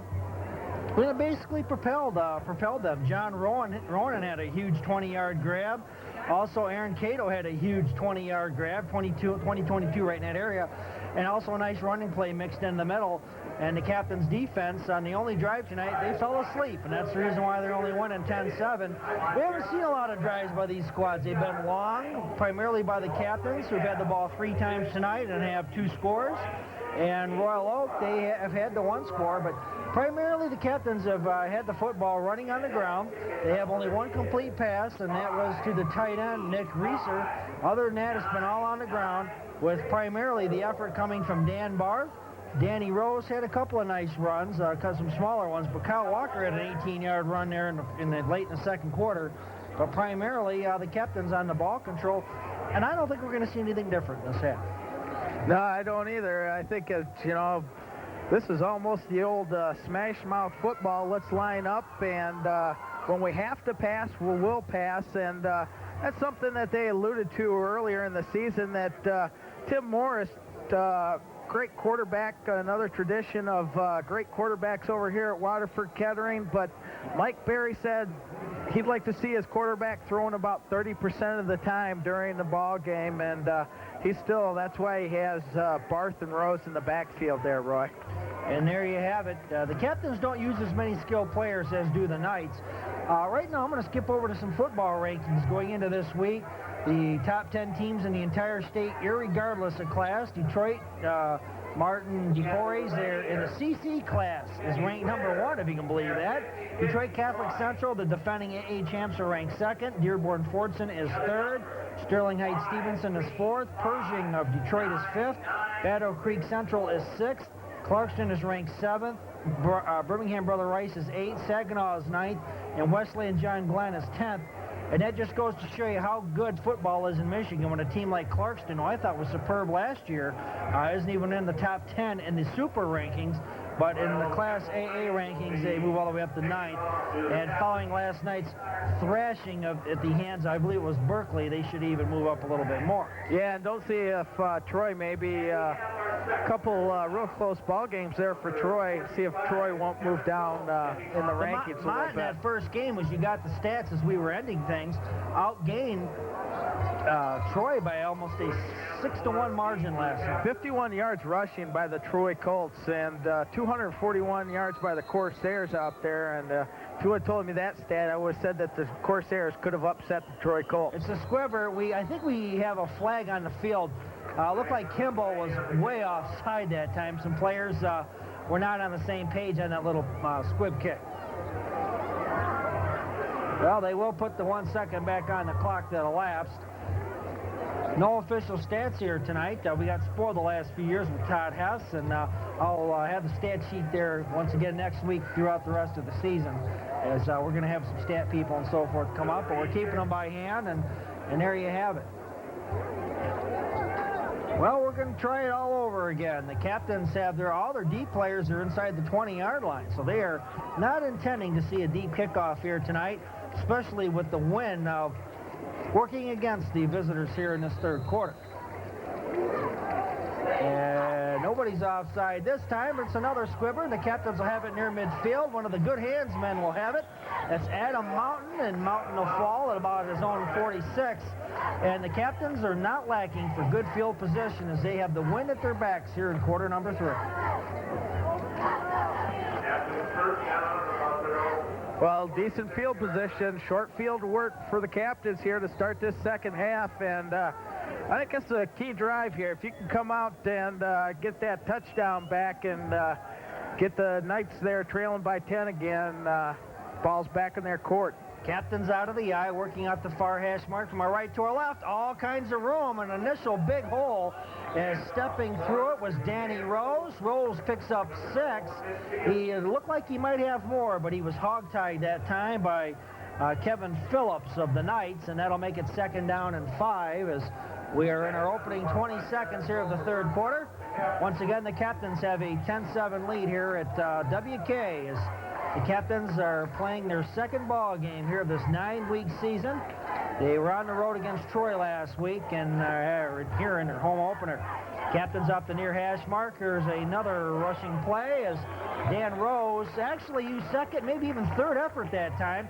Powered up behind Steve Robinette for about 4 more, and that'll make it 3rd down and less than a yard. I didn't think he had great... Yeah, it looked like he'd been stopped there almost towards back at the line of scrimmage there, Roy, and somehow he was able to spin free and pick up that additional 4 yards on the hard run there. And that'll now make it 3rd down, and once again, it's about the length of a football. That's all it is. Justin Newingham split out now to the near side. Adam Mountains over to the far. We have one tight end, and that is going to be Nick Reeser, and movement everywhere. And it looked like the Knights that time might have jumped. Yeah, that time maybe it just had Tim Morris had the hard snap count going and pulled the Knights off sides, and the Captains will take it. Yep, their 8th, unofficially, their 8th first down here this evening, as the Captains will push Royal Oak back for their 3rd penalty tonight. 3 penalties for 28 yards, a far cry from what we saw last night when the flags were thrown quite a bit. 10:25 is what we have here left in the 3rd quarter. Opening moments, the opening drive here of this quarter, and it's the Captains who got the football rolling back as Morris avoids the rush, dumps it off the bar. Forrest got running room and saw the legs come out from underneath him and falls on his fanny at about the 36-yard line, a gain of about 5. Well, Scott Kerouac that time just clotheslined Barth there. But Barth did an excellent job of spinning around and getting out of it. Let's take a look at it here, Roy, as we'll take a look at it here on replay. This time Barth's able to get out, did a little screen pass out here, and just spinning right out of I think his own Kevin teammate hit him with a forearm. Yeah, Kevin Phillips. I think that was. Tim Morris up over center. He might be changing a play here. Might have an audible. 2nd down and 6 on a quick hitter. 2nd effort and a wraparound as Dan Rose put his back there to the linebacker. It looked like Konarski, who makes one of the players, Kevin Phillips in there again, and it makes it 3rd down and short. Oh boy, the officials do not give the Captains a very good spot that time. They say the knee hit well before the 2nd surge there. 3rd down, and we'll call it 3. Split out now to the near sides. Newingham over to the far is Adam Mountain. The Captains have always had good receivers over the years. Pretty good quarterbacks there, too. Timmy Morris up over center. And here's the quick hitter. Up on the keeper is going to be Tim Morris. He's got 1st down yardage inside the 35. And scampers down to the 33 as he struts between 3 different players, including that time looked like Kevin Phillips. Also back there as well, Andy Martin. Well, let's take a look at it here, Roy. Is what you're going to see here is an option look coming straight down the line that time as Morris and elect to keep it and took it upfield right off the tackle position and picked up the 1st down. One of the things I like about high school football as well as college, the quarterback will carry the football a lot more. In the pros, it's almost taboo anymore. As now the Captains have it 1st and 10 at the Knights 23, and a quick pass out of the flat there to Newingham, who's got some pretty good yardage before he's actually collared and knocked down. It looked like he might have been tackled that time. I'm guessing by Joe Doman that time, the monster back, who will pull him down after a gain of about 6. We'll take a look at it here, Roy, and this time you just a quick little pass out here to Newingham out here in the flat. They're trying to get some one-on-one coverage, but that time number 21, John Rowan for the Knights there, took on Newingham. We have just a shade under 8 minutes to play here. The Captains have 9 first downs here in this ball game. Single coverage employed, and it's a pitch out here to the backfield for Danny Barth, who's turning the corner as 1st down yardage inside the Knights 10-yard line and picks up 8 more yards, and the Captains are on a roll. We'll take a look at it here, Roy, and it's another one of those coming straight down the line, a little option look. That time he pitches it back out here to Barth. Barth sees some opening over here to the near side of the field and get it down and pick up the first down now, make it first down and goal, or first down and 10 at about the 10.5-yard line, Roy. And with 7:46 to go here in this third quarter, the officials have called a timeout on the field. It's an equipment timeout, as Andy Martin might have seen his chin strap there get a little tangled up. Taking a look in here for Comcast, we have all kinds of tremendous football action. Bob told you about it earlier, as we probably are posting up on the screen once in a while. Also out there this year, we got some other pretty good matchups as we bring you the best in local prep sports in Pontiac and in Waterford. And I'm Roy Akers, as well as Bob Montgomery. This is my 11th season here doing football, and I'm having a lot of fun. Well, we appreciate all the fine effort and all the great play-by-play that you provided over the years, Roy, and it's a pleasure. Thank you. The Captains on a 1st and 10, they have it up the near hash mark at, Bob said, the 10.5. They work from our right to our left. We got single coverage, as we had for most of the game, provided against by Royal Oak. And here on the reverse handoff, it's Dan Barth. As that time, coming from the blind side, Barth took it and ran up behind the right tackle, ran between Bodmer and Trolzen, and picks up a couple of more. And, actually, didn't get anything that time. Well, he might have got a couple of yards, but the officials say his knee hit before. You might as well say it's 2nd down and 10, or 2nd down and goal from the 10-yard line, because they'll have to get it down to about the 3-inch line, Roy, to pick up a first down. So, second and goal. There you have it. 7:08 to go here, as the Captains have had it since the initial kickoff. They are content to have the football, and no room that time. It looked like Dan Rose might have been able to pick up a few yards that time, but nice penetration by the linebacking core is Nick High, who we haven't called his name a whole lot here tonight, but Mr. High, the right linebacker, makes the stop, and it's a gain of about 1 here for the running backs here for the Captains. They don't do a lot of rotation with their skill players, which has been a long time since I've really seen that. Well, let's see and take a look here if Captains don't try to do this time. Maybe, I think Royal Oak, they had some problems trying to get some people on and off the field, and they're going to have to go call timeout. I only count 10 players on the field as of right now. Yeah, they couldn't get the 11th man back on the field, so they have to call timeout. While they take timeout, we'll take timeout. You're watching Comcast TV 45 Sports. Right now, in some school districts, 3rd graders are learning how to... Here of Royal Oak, we've taken the initial kickoff and have marched for 5 minutes, 31 seconds, and are trying to add to their 10-7 lead here at home. Let's see if they don't try to run something up into the middle of the field to set up the field goal attempt here, Roy. Pass, Timmy Morris for the end zone. The pass is picked. Royal Oak with it. The wide receiver will try to chase down Royal Oak, and they've got it and advanced it to the 30-yard line. I'm trying to read the DB's jersey. I think it might have been Joe Doman with the pick, but I'm not sure. Yeah, just we had it on our screen over there and just couldn't see it long enough before he went over in there into the player's bench, but not quite sure. Let's take a look at it here on replay, Roy, and I'm sure we can see who picked that pass. Pass was just floated and number 45 there for Kevin Phillips. And Nick Reeser did a great job of coming back and making the tackle there, Roy. He had to play defense all of a sudden after the WK squad was on the march. 6:18 to go in this third quarter. Captains are up by a field goal. Each squad has a turnover tonight, and here on the delayed handoff, the wraparound, it goes to the first man through. I'm going to have to guess, nope, we don't have to guess. It's going to be Chris Nelson on the carry.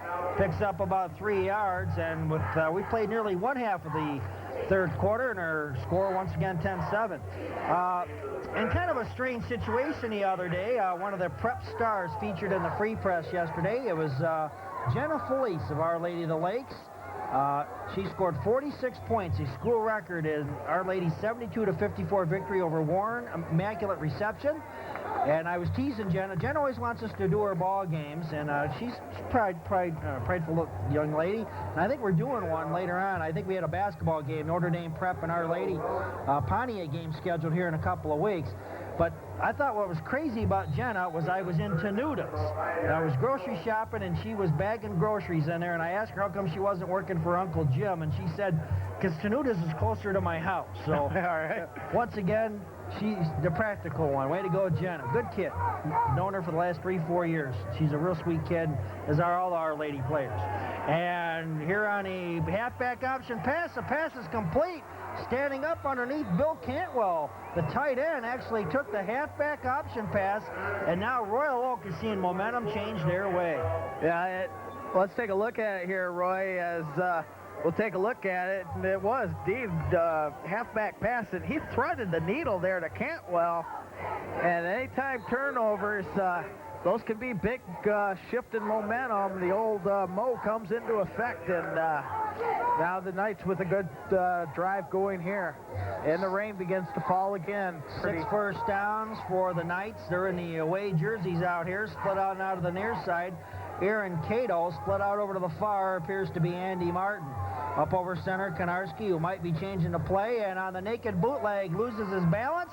And on a second effort, he only lost about 2 that play. It could have been worse, as that time it looked like he might have run right into Kettering's Kevin Bagola. And second down, and we'll call it 11. Well, this rain is falling sideways tonight. There's a name that we've heard over here at Waterford Kettering, Bagola. Brian Bagola, just a great player over here on the field. I would imagine that's probably a brother. Oh, I would think so. Oh, now look at the rain there. You can see it in your monitor. It's a heavy mist. It's, of course, we're up in the booth, and we got the comforts of the living room up here, but it could be worse, believe it or not. Going through the stands, and a there sack. you go. The football even squirts loose late, but the official's whistle comes out. Konarski with the ball. He's got it on a sack, and a couple of players bust through for the captains. Look like Liuzu has a second sack here tonight. Also in there, Justin Dyer as well. Third down and 12. 2 sacks tonight for Liuzu, and that'll make it third down and 12. 3:45 is what we have left in this quarter. Neither squad has done a lot of passing tonight. Each squad has passed the ball, I think, once here this evening. Royal Oaks had a little bit more success than the captains. And here on the delay handoff, it's going to go to the deep man, Cato. Cato's got all kinds of running room, breaks it down to the 20-yard line. Down inside the 18, it looked like he was hemmed in along the sideline. He'd be stopped well short of the first down, but he just kept on going. Wow, what a run at 3rd and 12, and Cato just broke a big one. Let's take a look at it, Roy. Cato, I thought, was hemmed in. Look at this early on. Goes along the misdirection right at the beginning of the line, sprung him free. The captain swarmed him. Oh, it was a fumble that was recovered inside the 18, and he was well over the first down yardage anyway. And now it's the 7th first down tonight here for Royal Oak. The captains are defending the north goal as the Royal Oak Knights have it. 1st and 10 at the Kettering 18-yard line. We're down to the 3-minute mark. That's all we have left in the third. There's a quick hitter into the end zone. The pass is hauled in for a touchdown. Konarski underneath, and Cato's caught it, and Cato's been a one-man band. 13-10 Royal Oak as they go on the march following that pick. Take it in. Let's take a look at it here, Roy. We should have a pretty good look from our end zone camera. We do from Bryantown up there, as it was just a little corner pass and left all alone. And so far, the Kettering captains tonight, their defensive backs have not played real well at defending some of those corner passes that have come. No, they haven't. Here's the set. The ball is down. The kick is up. And it is good. And our game score is 14-10. And in an old-fashioned football score, Royal Oak leads by 4. There's Brian up there on the TV stand. Hey, Brian, don't slip, buddy. I know you're up there, and, things might get a little slippery up there. Be careful. Got the glad bag out. There, I think you'll see some of the raindrops have hit our camera lens there, and Some of the lights now have kind of fogged up the front of that lens, so we'll try to get that cleared off to you just as soon as we can.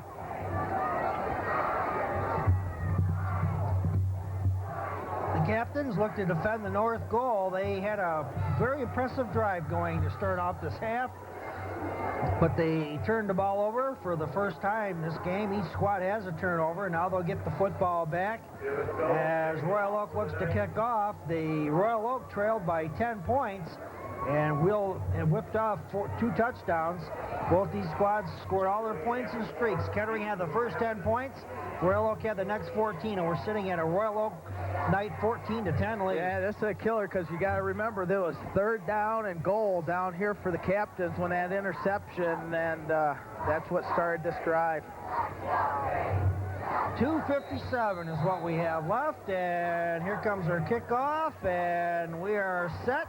It's another squibber, and the Captains are going to pick it up. That's going to be Danny Barth. Not Barth, it's actually, it's number 34. Adam Mountain. And Mountain will pick it up and carry it into Royal Oak territory to the 49. And the Captains will have the football there. Captains have had very good field position here this evening. They have had the ball no worse than their own 34-yard line from the second possession of the ball game through currently. And the Captains have it once again here in night territory. We have but one wide out, 2 tight ends with the slot back here for WK. And here on the handoff, it's going to go to the second man through Barth. Barth scrambles out to the 45.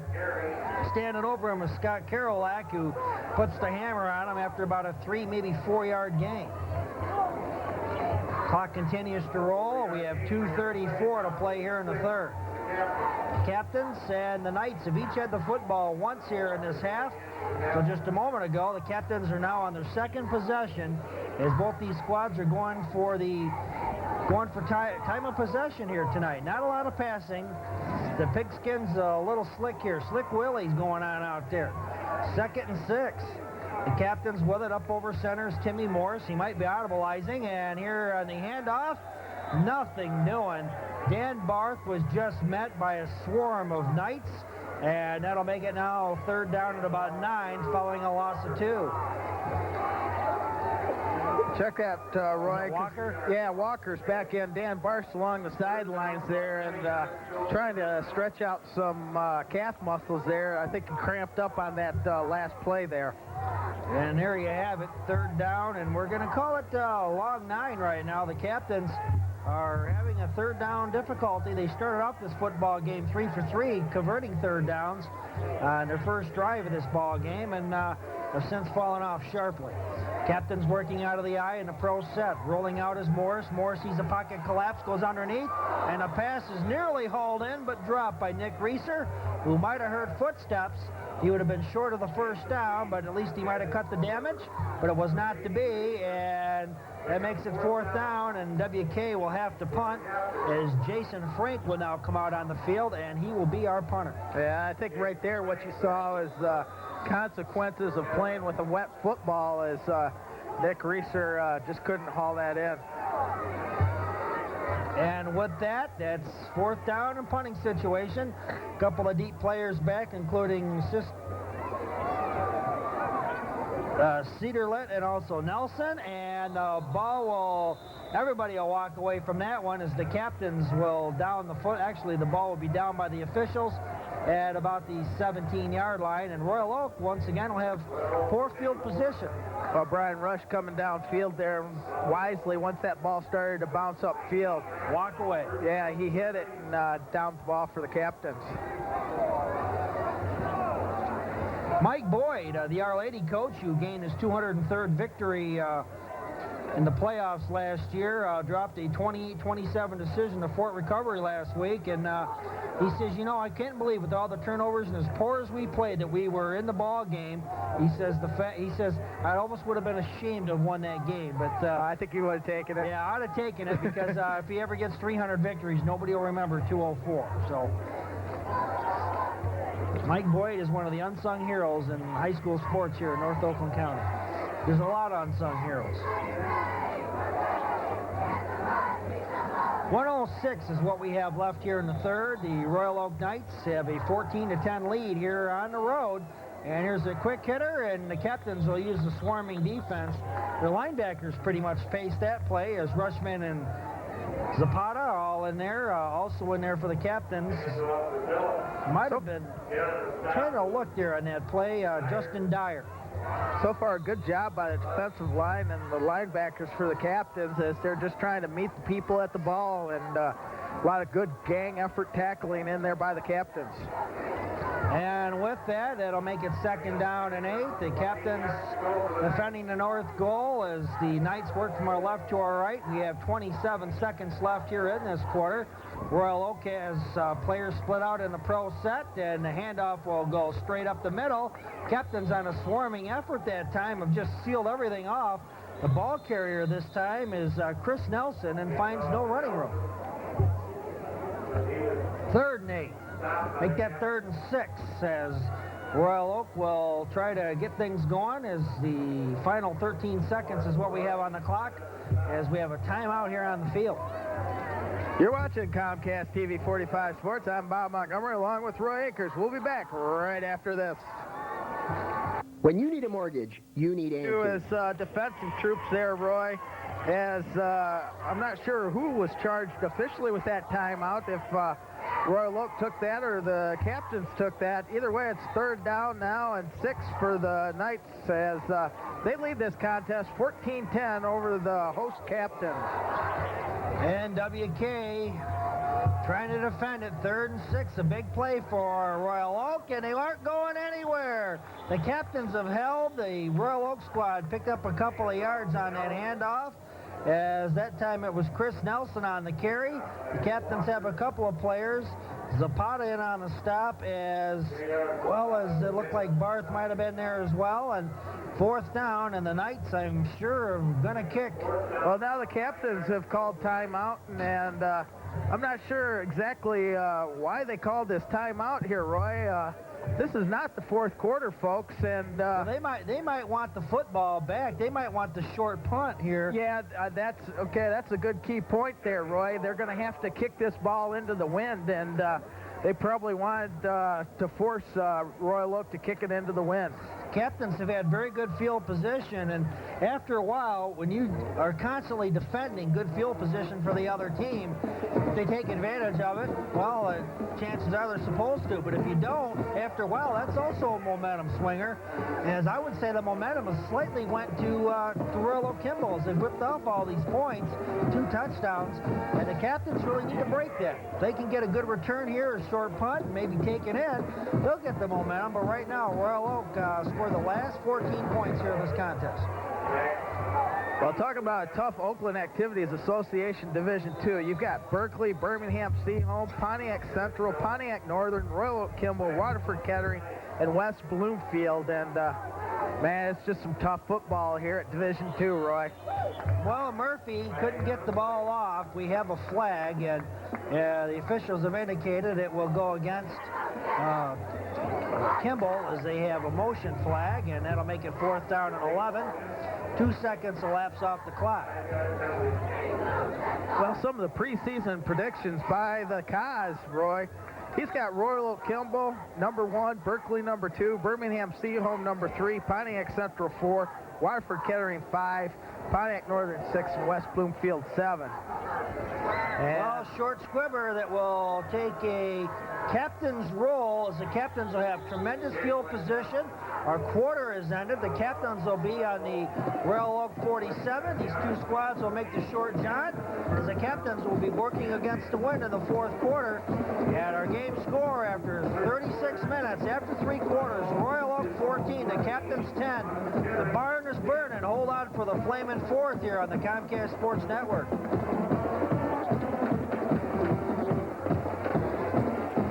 They'll go into the wind here to start this 4th quarter, Roy, but they trail it by 4. They need a touchdown. They sure do. The captains have the football and are on the march. Back to passes. Morris way deep on the drop, scrambling, going downfield, and the pass is hauled in. What a grab as the captains will come on down with with it. It looked like Timmy Morris has completed. And I'm looking to see Nick who made the grab. Reeser. It was Nick Reeser, the big tight end target down at the 27. I should be ashamed of myself. I never missed a tight end grabs. As I love it to watch the tight end make the grab. Let's take a look at it before this play starts here, Roy. On a 15 replay. yards. You're going to see here, Morris takes a big, deep drop, and that time I think it set it up.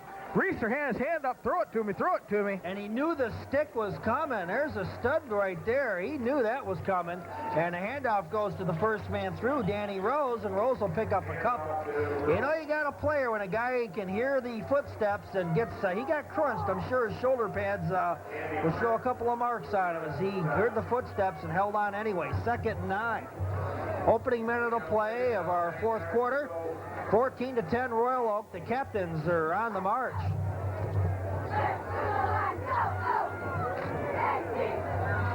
Captains tonight have 11 first downs. They had 7 of them after 2. They had 4 there in the 3rd quarter. As WK up here over center, marking out plays. The captains had the ball for most of the 3rd quarter, but a turnover doomed them, and Royal Oak scored off it on the ensuing drive. And Morris escaping one player, escaping another, and is tripped up as he gets inside the 20-yard line. He'll pick up about 4 or 5 that time. He'll be a couple of yards short, and that'll make it 3rd down and 3.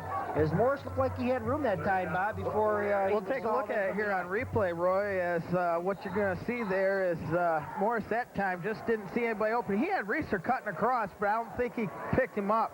And did a great job of scrambling there for an extra 4 or 5 yards. Clock is moving with 10:14 to go in this ball game. The captains on this 3rd and 4 are going to play this time with a slot back right. That will be Adam Mountain. And there to the far side, Newingham's the lone wideout. And Royal Oak figured it was a running play. They had their cornerbacks cheating in that time as the handoff goes to Barth. Barth needed 4 and got 2 before he's brought down by a couple of players, including number 67, who's now listed on our roster. Scott Korolak, the defensive lineman there at the right tackle slot, is in there. Korolak's had a pretty good ball game. He's done pretty well on the line, including he had a sack against Tim Morris earlier. The captains on this 4th down and 2 are going to have their tight end package in right now. They take out both of their wideouts. They will have 3 tight ends, or make that 2 tight ends and 3 running backs on this package. And we got a timeout on the field. It's official timeout. I'm not sure that maybe perhaps the ball got moved there after they set the ball down. 2.5 minutes have been played of our 4th. Powerhouse backfield right now. Rose, Barth, and Walker all in the ball game. And here on the handoff, it's a play action. Morris over the top. And we got to have interference. And the ball is short-armed, and Kimball has it. I thought the DB went over his back, but with the rain on the field, who knows? Officials are on top of it. And it's a turnover of downs. I could have swore that Nick Reeser was interfered with. I thought the defensive back pretty much was trying to rip off his gold chain under his jersey. Let's take a look and see if we can't pick up any pass interference on the replay here. But the one thing is that Nick Reeser didn't get to the 1st down mark there, Roy. And if it would have been, they could have caught the ball. Yeah. He didn't get to the 1st down mark. Won't matter. Kimball has the football. Here on the wraparound handoff, it'll go to the first man through, who actually has pretty good effort and will gain about 4, maybe 5 yards on that play. Trying to read the jersey that time, and it was Chris Nelson who gets 6. Brought down by the captains. That makes it 2nd down and about 4, maybe almost 5, with the shade under 9 to play in this contest. The Kimballs, they lead up by 4 as they lead the captains in WK's home opener here on Bender. A sleet-driven fall evening. Temperatures have fallen into the 50s. And sweatshirts abound here at WK. Back to pass right now, Konarski. Oh, big sack. Konarski is sacked. The pocket collapses around him. And that time, the captain's player, Justin Dyer, gave him a little shove after the play was over. And Justin Dyer, Roy, he's a sophomore, one of the sophomores that are starting out here, 6'2", 227. for a sophomore. He's a big hoss in there on the defensive line. Let's take a look at the sack on replay there, Roy. Yep, third sack for the Captains tonight. Look at the pocket collapse, Bob. Exactly that, and Dyer just came through and had his arms he up. tomahawked him. That was something that you'd see, that was a WWF move right there. That was a Ric Flair move there, as Justin Dyer gives them the tomahawk jam. Third down and 12, and Royal Oak has wide receivers on both sides of this field. They work out of the eye from our right to our left. The 7:46 and a delayed draw handoff. Oh, and a Houdini-like move is on the escape. With it is Nelson, and Nelson will be short of the first down, but he got something out of nothing as the Captain swarmed all over him. And I'd like to see a replay on this if it's at all possible. Holy smokes. Yeah. He was just jumped all over that time, but escaped. Not sure how he actually got out of there, Roy, but let's take a look at it here on replay. You called it for it.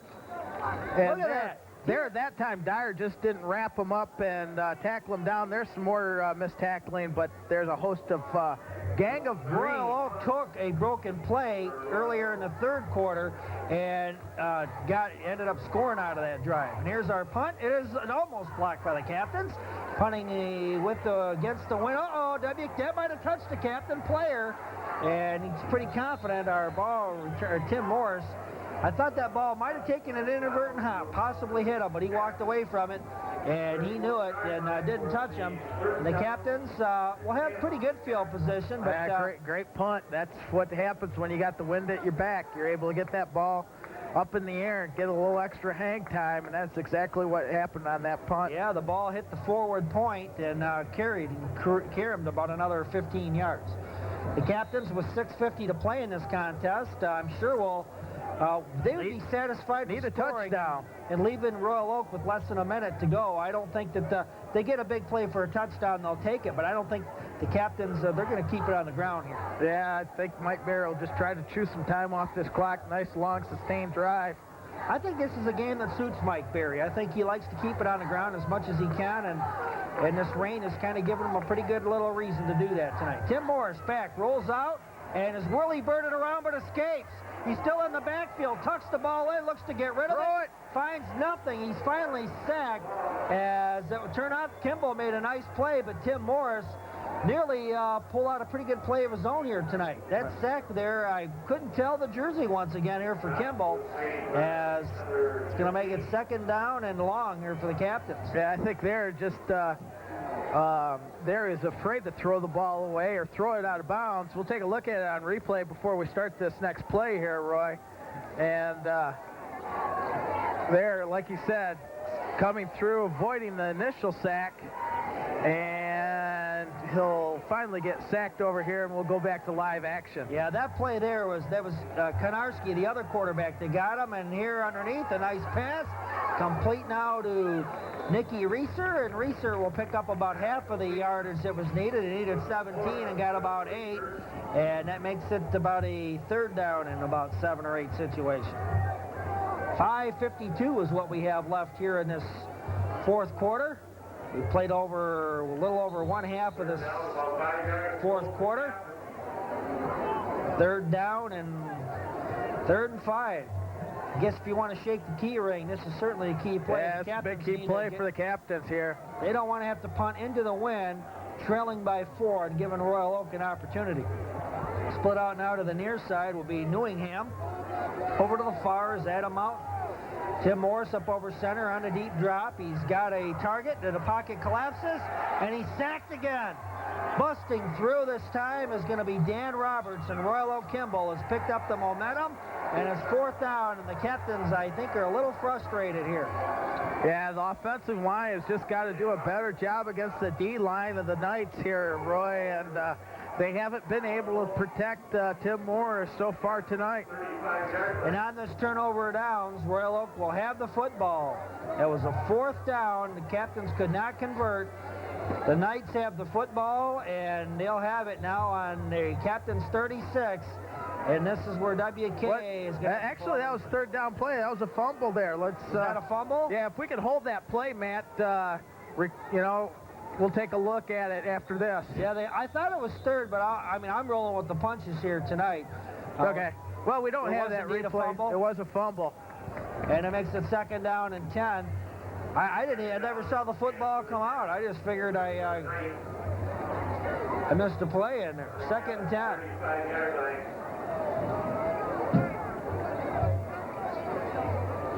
.5:11 to go. Our clock continues to march to our final destination. Kettering is 0-1 this year. Kimball is 1-0. The Captains would like to win their home opener. They need it if they realistically have a shot to make the state playoffs. 7-2 will do it in some cases these days, but no worse. And rolling back the pass is Konarski, and Konarski rolling out, and the pass is nearly picked. It could have been grounding as well, as there were some white jerseys there, but I think they were linemen, but no call, and that'll make it 3rd and 10. The intended target was the turf. 4:47 is where our clock is stopped. Well, actually, I want to check that, Roy. Clarkston played Kimball and put the hurting to Kimball back there in week 1, so both of these teams come in here 0-1. I absolutely have no credibility tonight. Well, once I want to make sure you get it right, Roy. 3rd down and 10. The Captains are defending this situation, and here's the wraparound handoff. Oh boy, some last-minute running room. It looked like the running back might have spurred through at the last moment, but instead the ball carrier that time, trying to figure out who he is, picked up about 2 yards, and that'll make it 4th down and about 8. And if you're Kimball, do you go for it? Do you pooch it and try to make the Captains drive the length of the field? I think that's, if I'm Terry Powers, I think that's what I'd do. I'd try to kick a little punt out here and try to pin back the Captains real deep and make them go that 90, 95 yards.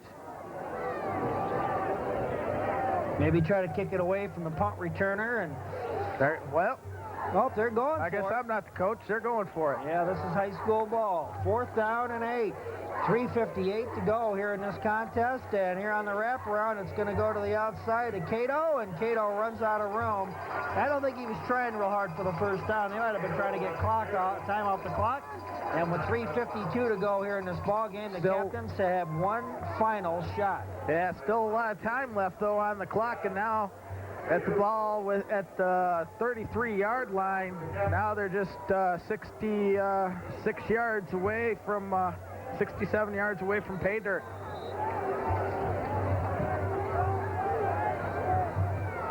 The Captains have 3:52 to do something about it. We're in the 4th quarter.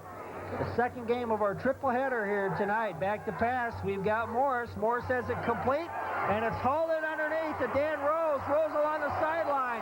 Inside the 45, down to the 43 before he's pushed out by Andy Martin on a nice reception that time for about 25, and the Captains are on a roll. And on top of everything else, the clock stops. Yeah, let's take a look at it. Roy got out of bounds on the play. Let's take a look at it here for the start of the play. This time, just a great catch in there by Dan Rose. He picked that ball off of his shoestring and picked up great yardage on the play. Secondary for Royal Oak, what the times that Kettering has caught the ball, their defensive backs have been right there to make sure no huge gainer comes up. It was a medium-range pass, and the Captains here have it at the 44 Royal Oak. Back to pass on a short drop is Morris on a timing pattern, and it's hauled in! Oh, it is indeed! What a catch! Justin Newingham pumps his fist. Hal, you got every right. As he's brought down at the 31, move the sticks again. Boy, what a catch. What a catch, Roy. Let's take a look at it on replay. This is definitely worth looking at. Newingham, look at this between two defenders. Oh, a great catch. Landed on his back. Landed on his back and still hung onto the football. That's a stud play there. Mike Berry, he deserves some decals for his helmet on that one. 1st and 10 Captains. And Newingham out to the far side, and WK wants a timeout with 3:19 to go. Boy, I tell you, the Captains have showed some guts. Their pass receivers, their first pass receiver caught it at his shoestrings and hauled it in. That was Danny Rose. And then Newingham hauls in the spectacular catch. The angular one. 1st and 10. They have 13 first downs here in this ball game. Now we got a field timeout and a flag. It might be delay a game against, no. They're going to call lined up in the neutral zone. Royal Oak. Yeah, I think that's got to be encroachment because they just came out of the timeout there, Roy, and you can't really take a delay. You can take a delay a game after the timeout, but I think they were... They lined up in the neutral zone. 1st and 5, Captains. Not a lot of penalties tonight, and that's especially good, especially with this sloppy field that we have. Back to passes, Morris. Morris out here on the sideline, and Newingham hauls it in. Escapes 2 players. Inside the 10. 1 man to beat. Touchdown! What a great grab there by Newingham, Roy, and that was all on his own, and oh, what a touchdown! Newingham was silent as a silencer for most of this ball game, and he is woken up to give the Captains a lift in a 16-14 lead. Captains only take about a minute off the clock, and with 3:08 to play here in the game, WK will try to improve on their 2-point lead. They try to make it at least 1, maybe 2, with a student body left. Well, they'll elect to try to go for the field goal, put them up by 3 here, as you have the overtime, and kicks up. That's good, Roy. Yeah, and that's our game score now, 17-14, and it's now up to the Captains' defense.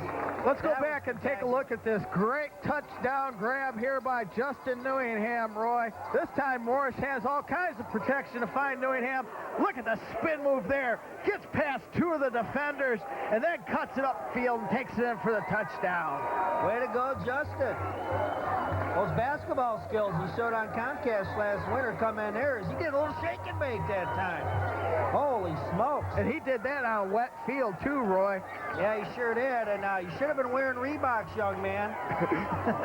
And the Captains, with 3:08 to go here in this 4th quarter, well, they're 186 seconds away from a win, but Royal Oak, I don't think we've seen all their cards yet. You never know. Maybe a lot of time left in this ball game. That's right. Maybe Coach Powers has an ace somewhere along the line, and Coach Berry, I think, relishes this challenge. I think this squad likes this type of...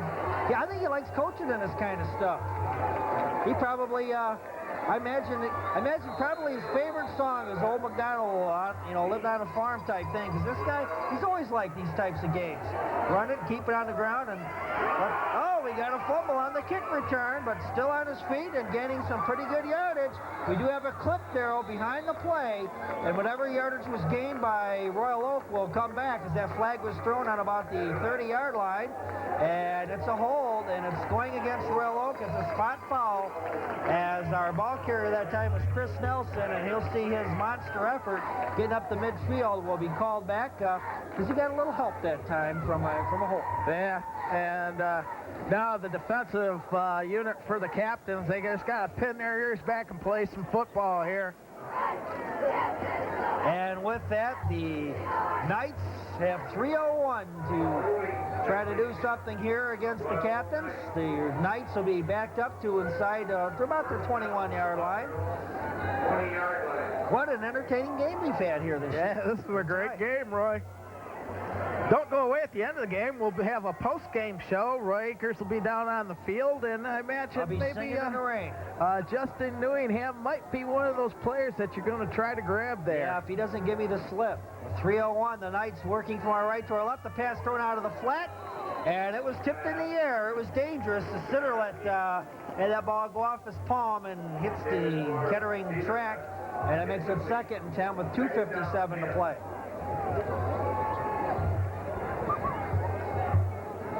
This is a forward-out situation for the rest of this ball game. Royal Oak will be going for it, I imagine, at pretty much any point in the field.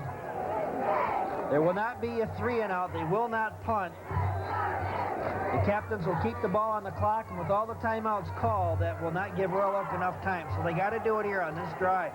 The man in motion for the Knights is Cato. Cato's been dangerous tonight. He's got the quarterback looking for him. He's got it. Oh, and it goes off the shoulder pad at his own 45. Oh, he got a good piece of that football, and for one of the few times tonight, he doesn't haul it in. Let's take a look at this almost completion there by Aaron Cato there, Roy, and I think that time knocked it off of his shoulder pad, but he had to spin back around, and it was thrown over his wrong shoulder. Yeah, but the spectacular plays he's done tonight, I guess I guess that'll happen sometimes, but boy, he's been superb tonight, and I thought he had a strong shot at that one, and that would have brought some oohs and ahs out of the crowd. With 2:51 to play, and it's now 3rd and 10. Royal Oak moving from our right to our left. They this time are going to have 2 wide receivers. Now making 3 is in motion is Cato, and back to pass is Konarski. Konarski looking downfield. Sack. And that time busting through, Kevin Bagola has the 4th captain sack tonight. And I think you're going to see on this replay there, Justin Dyer there, the big sophomore here. I think he'll also get in on the play there, Roy. I'm sure you're right on that. And oh, actually, it was Dan Rose coming through from the back side of that play, Roy. 4th down and 11, kind of dark. And with that, Royal Oak back to pass, working with it now. They got Konarski, and on 4th down, their pass reception grabber has caught it, and it's a 14-yard completion. And they'll move the chains, and with 2:21, the clock is temporarily stopped while they remark it. Beautiful grab. Let's take a look at it, Roy. Quarterback kind of just floated this ball up, and I thought this could have been up for grabs there. As you can see, Adam Mountain could have came up there, and it looked like he could have made the pick. Cato makes the grab. Big night for this young fella. With it right now, Ronan split out to the near. In motion is Cato. Up over center is Konarski, and the handoff goes straight on through. And with 2 minutes even to play and the clock continuing to tick down to nothing, it's a little handoff, and Phillips will pick up about 3. And I don't know if I want too many running back plays right now. There's no time left here. They got no time out. Yeah, the clock's now your enemy here, and you got to at least get into field goal range here. And they're a long ways from that. Unless they're going to spike the ball. Here comes the pass, and back. Konarski over the middle, and the pass is incomplete. The intended target that time was Sean Sitterlet in the road, and they hope to change their fortunes here against the captains. Back to pass here is Doman, and it's a flyer, and it's over. No, it's holding. Oh, great catch. Another awesome grab, and Royal Oak on 3rd down and 6. They throw up a prayer, and they come down with it. And our clock will stop temporarily as they move the chains. All right. I think that they want a little bit more time. Time is elapsing off the clock once again. 1:11 to go. As Royal Oak from our right to our left. Cato's in motion. They have 2 receivers to the far side. Back in the game was Konarski looking out of the flat. Cato will spin inside to about the 22. He'll gain about 7 that time. He could have stepped out of bounds, but elected not to. And that's going to take some big time off the clock there. I might have went out of bounds, taking a few yards less, but set myself up for a couple more plays. Because we got 44 seconds left, and Royal Oak hasn't even set up yet. They might have to spike it here. Who knows? That's what they do, Roy. Good call. That'll stop the clock with 39 ticks left here, Roy.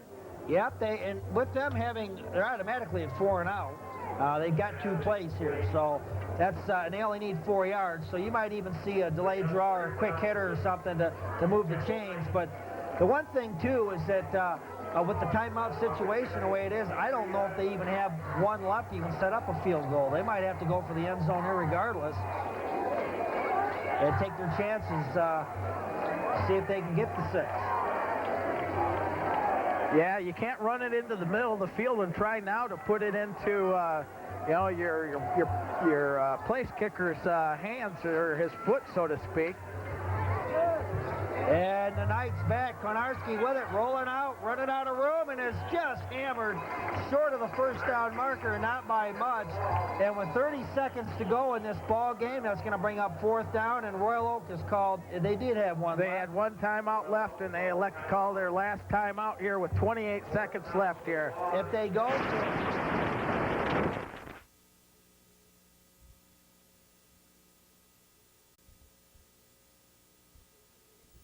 to pick up the 1st down here, Roy, get the clock stopped. Unless they want to draw the captains offside. Let's see what happens here. And they're going back, and they throw it out of the flat. It's automatically complete, and stepping out of bounds right now will be to Cato again. And Cato has picked up a couple of yards. And And with 23 seconds to go... Well, he gets it all the way down to the 15-yard line now, Roy, so now it makes it a 32-yard field goal attempt. I'm not too sure that, well, it will be a chip shot, no doubt about that.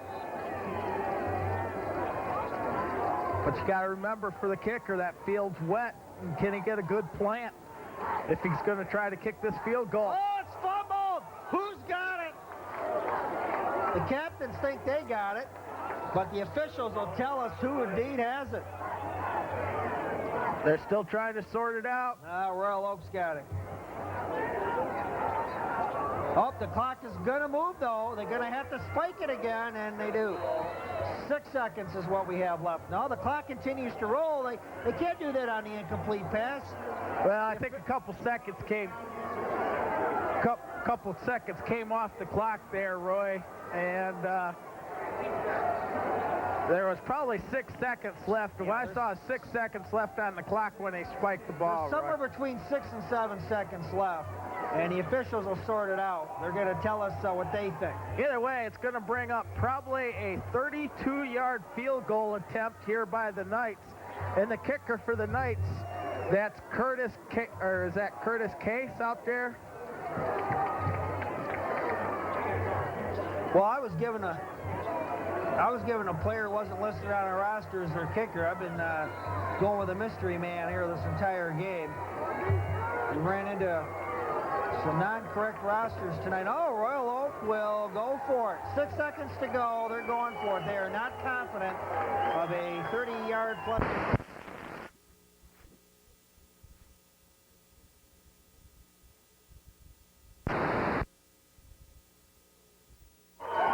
Quarterback up over center, that's Konarski. He's going for the end zone. The pass is overthrown. 2 seconds is left. No. One more shot. 2 seconds left. There's 2 seconds left. And that's what they're signaling up from the officials. Want 2 seconds left back on the clock. They put 2 seconds back up here, Roy. And that'll make it 3rd and 10. Bring up 4th down now. Make it 4th. One more play. And do you send the field goal kicker out to try to tie up the game, or you go for the win? I'd probably go with the field goal here. I would, because the tie, then you got the crazy overtime and the tie. But they're going to go for it. Apparently, they don't have a field goal kicker that can make a 32-yard attempt. Yep, over center, Konarski back into the end zone on the fly. It's incomplete. Captains win, 17-14. What a ball game, Roy. Bob, I'm going to let you wrap it up. All right. Go to the field. Okay, that was up for grabs there. Tim Morris was able to break up the play. I don't know who the intended receiver was left down there in the corner. I think that was Cato for the Knights. And the Captains come out here victorious as they open up their season at home here on Bender. 17-14 is our final score here. The Captains improved their record to 1-1, and it's 1-0 in the conference in Division I here for the Captains. And don't go away. We'll go down on the field. We'll have Roy Akers with post-game comments. I'm sure Justin Newingham's probably going to be one of those Comcast TV 45 players of the game. They're going to try to get some comments with, of course, with head coach Mike Berry. Don't go away. We'll be The Captains have come through and beat Royal Oak Kimball 17-14. Been a game of streaks. The Captains had a 10-0 lead here midway through the second quarter before Royal Oak got 2 touchdowns in a row. But this fella here to my right, Mr. Newingham, I'll tell you what, you did a little shake and bake. What, do you go to basketball camp too out there, buddy? Because you just flipped your man around and got into the end zone, and it was a difference. Well, I knew we needed to have a touchdown, and this defense was pretty tough, but our offense was tougher, and I knew we could get in the end zone. Coach was telling me to get out of bounds, but I knew we could get in the end zone. Yeah, you faked around your guy, and then you made the final dive and got in there. Justin, as far as your offense, I think it was your game plan to keep it on the ground tonight, and it looked like you just kind of thwarted them there a little bit toward the end. You mixed up a little bit of pass, where it was mostly running for the most part tonight. Yeah, we need to work on our offense. We got a lot of things to work on. It's too close of a game. We need to start blowing some teams out. Yeah, Mr. McGugan on the defensive side, come on over here real quick. You had some pretty tough play. The captains had either 4 or 5 sacks there tonight. You guys really got to the quarterback, and I think you're against the run tonight, except for a few little lapses there in the second half. You guys were really tough. Yeah, we played a tough defensive game. As far as the tough defensive game, what is your goal as a defensive tackle here on the 4-man front? Is it your goal to stop the run or go for the quarterback, or what is your philosophy out there? What does Coach Duff tell you to do? Our basic philosophy is to hit the guard and free our linebackers to let them make the big plays. So you got kind of like a gap defense where the linebackers come in there and make the stops. But you guys were tough. You plugged it and got to the quarterback a little bit out there tonight. Your next game, I believe, is against Pontiac Northern next week. I know you got to take them one game at a time, but the Huskies got a lot of quick kids. They're supposed to be not quite as talented this year, but I guess they're playing a little bit better team ball as they throttled West Bloomfield last week. And we just got to step up and get ready for them this week. Oh, okay. You guys, I think you want the ball a little bit more. You like Brett Perriman, and you want the ball a little bit more. I really don't care who gets it as long as we win the game. Trying to start some stuff out here. Hey, you kids, why don't you kids go out and have a good time out there tonight? Coach Barry, can we get you out here real quick? Thanks a lot, kids. Appreciate it. Coach Barry, that was tough. You guys had a tough game against Troy last week. There's no cupcakes on your schedule anymore. You moved up to Division II, and I looked at it. It's tough. You had a lot of playoff teams from last year and some candidates this year, and the captains played another inspired, good football game. They always do under you, Coach. Yeah, this OAA league is tougher than anybody expected, and everybody's moving up because we added 4 small teams, and it just makes it competitive. Every week you're going to have to button your chin strap and get ready. Yeah, as far as the captains tonight, I think this is your kind of football game. It really is. Did you order the rain? Because it seems like you like to keep the ball on the ground more than ever. And the kids, you mixed up the run with the pass. And Mr. Newingham, I'll tell you what moves that kid had on that touchdown grab. Justin's a great athlete, and as far as the weather goes, you play with whatever comes, and we're prepared to play in foul weather and in good weather. I don't know if we're so much mudders or anything like that. I wouldn't go that far, but I think we can do a lot of things on offense. So we just need to improve defensively. There's a lot of areas for us to improve on, and if we can get things going and our kicking game a little sounder, we're going to be someone to contend with in our league. Yeah, I heard some of your comments to your team after the ball game. You'd rather be 1-1 than 0-2, but the key to the high school season, since it's so short and you only got the 9 games, the kids, when they got something to play for, like a playoff spot or division championship or whatever, keeps them inspired. And being 0-2, it's kind of tough because it seems like 1 or 2 losses is the magic mark to even have a shot at the playoffs these days. Yeah, with our schedule, you got to win the tight games. You have to win the tight games. We knew coming in that 0-2 is you're just going to be in the back seat to everything because you're 0-2 and you're in the back seat for the league. You're in the back seat for the playoffs. And that's our goals. I mean, we want to make the playoffs. We want to go ahead and win the league. And so, we're still in position. I mean, I don't feel great about the whole situation, but 1-1. Better than kicking ahead. You guys have kept away from that. 1-1's better than 0-2, right? Good luck to you. Absolutely. You got Northern next week. Good luck. We'll see you then, and hopefully we'll have you back on the field. Thanks a lot, Coach. Thank you. All right. Once again, Roy Akers here for the wrap-up. Our high school football doubleheader is done here for week 2. Mott played Troy last night, and here in the nightcap we had Kettering versus Royal Oak Kimball.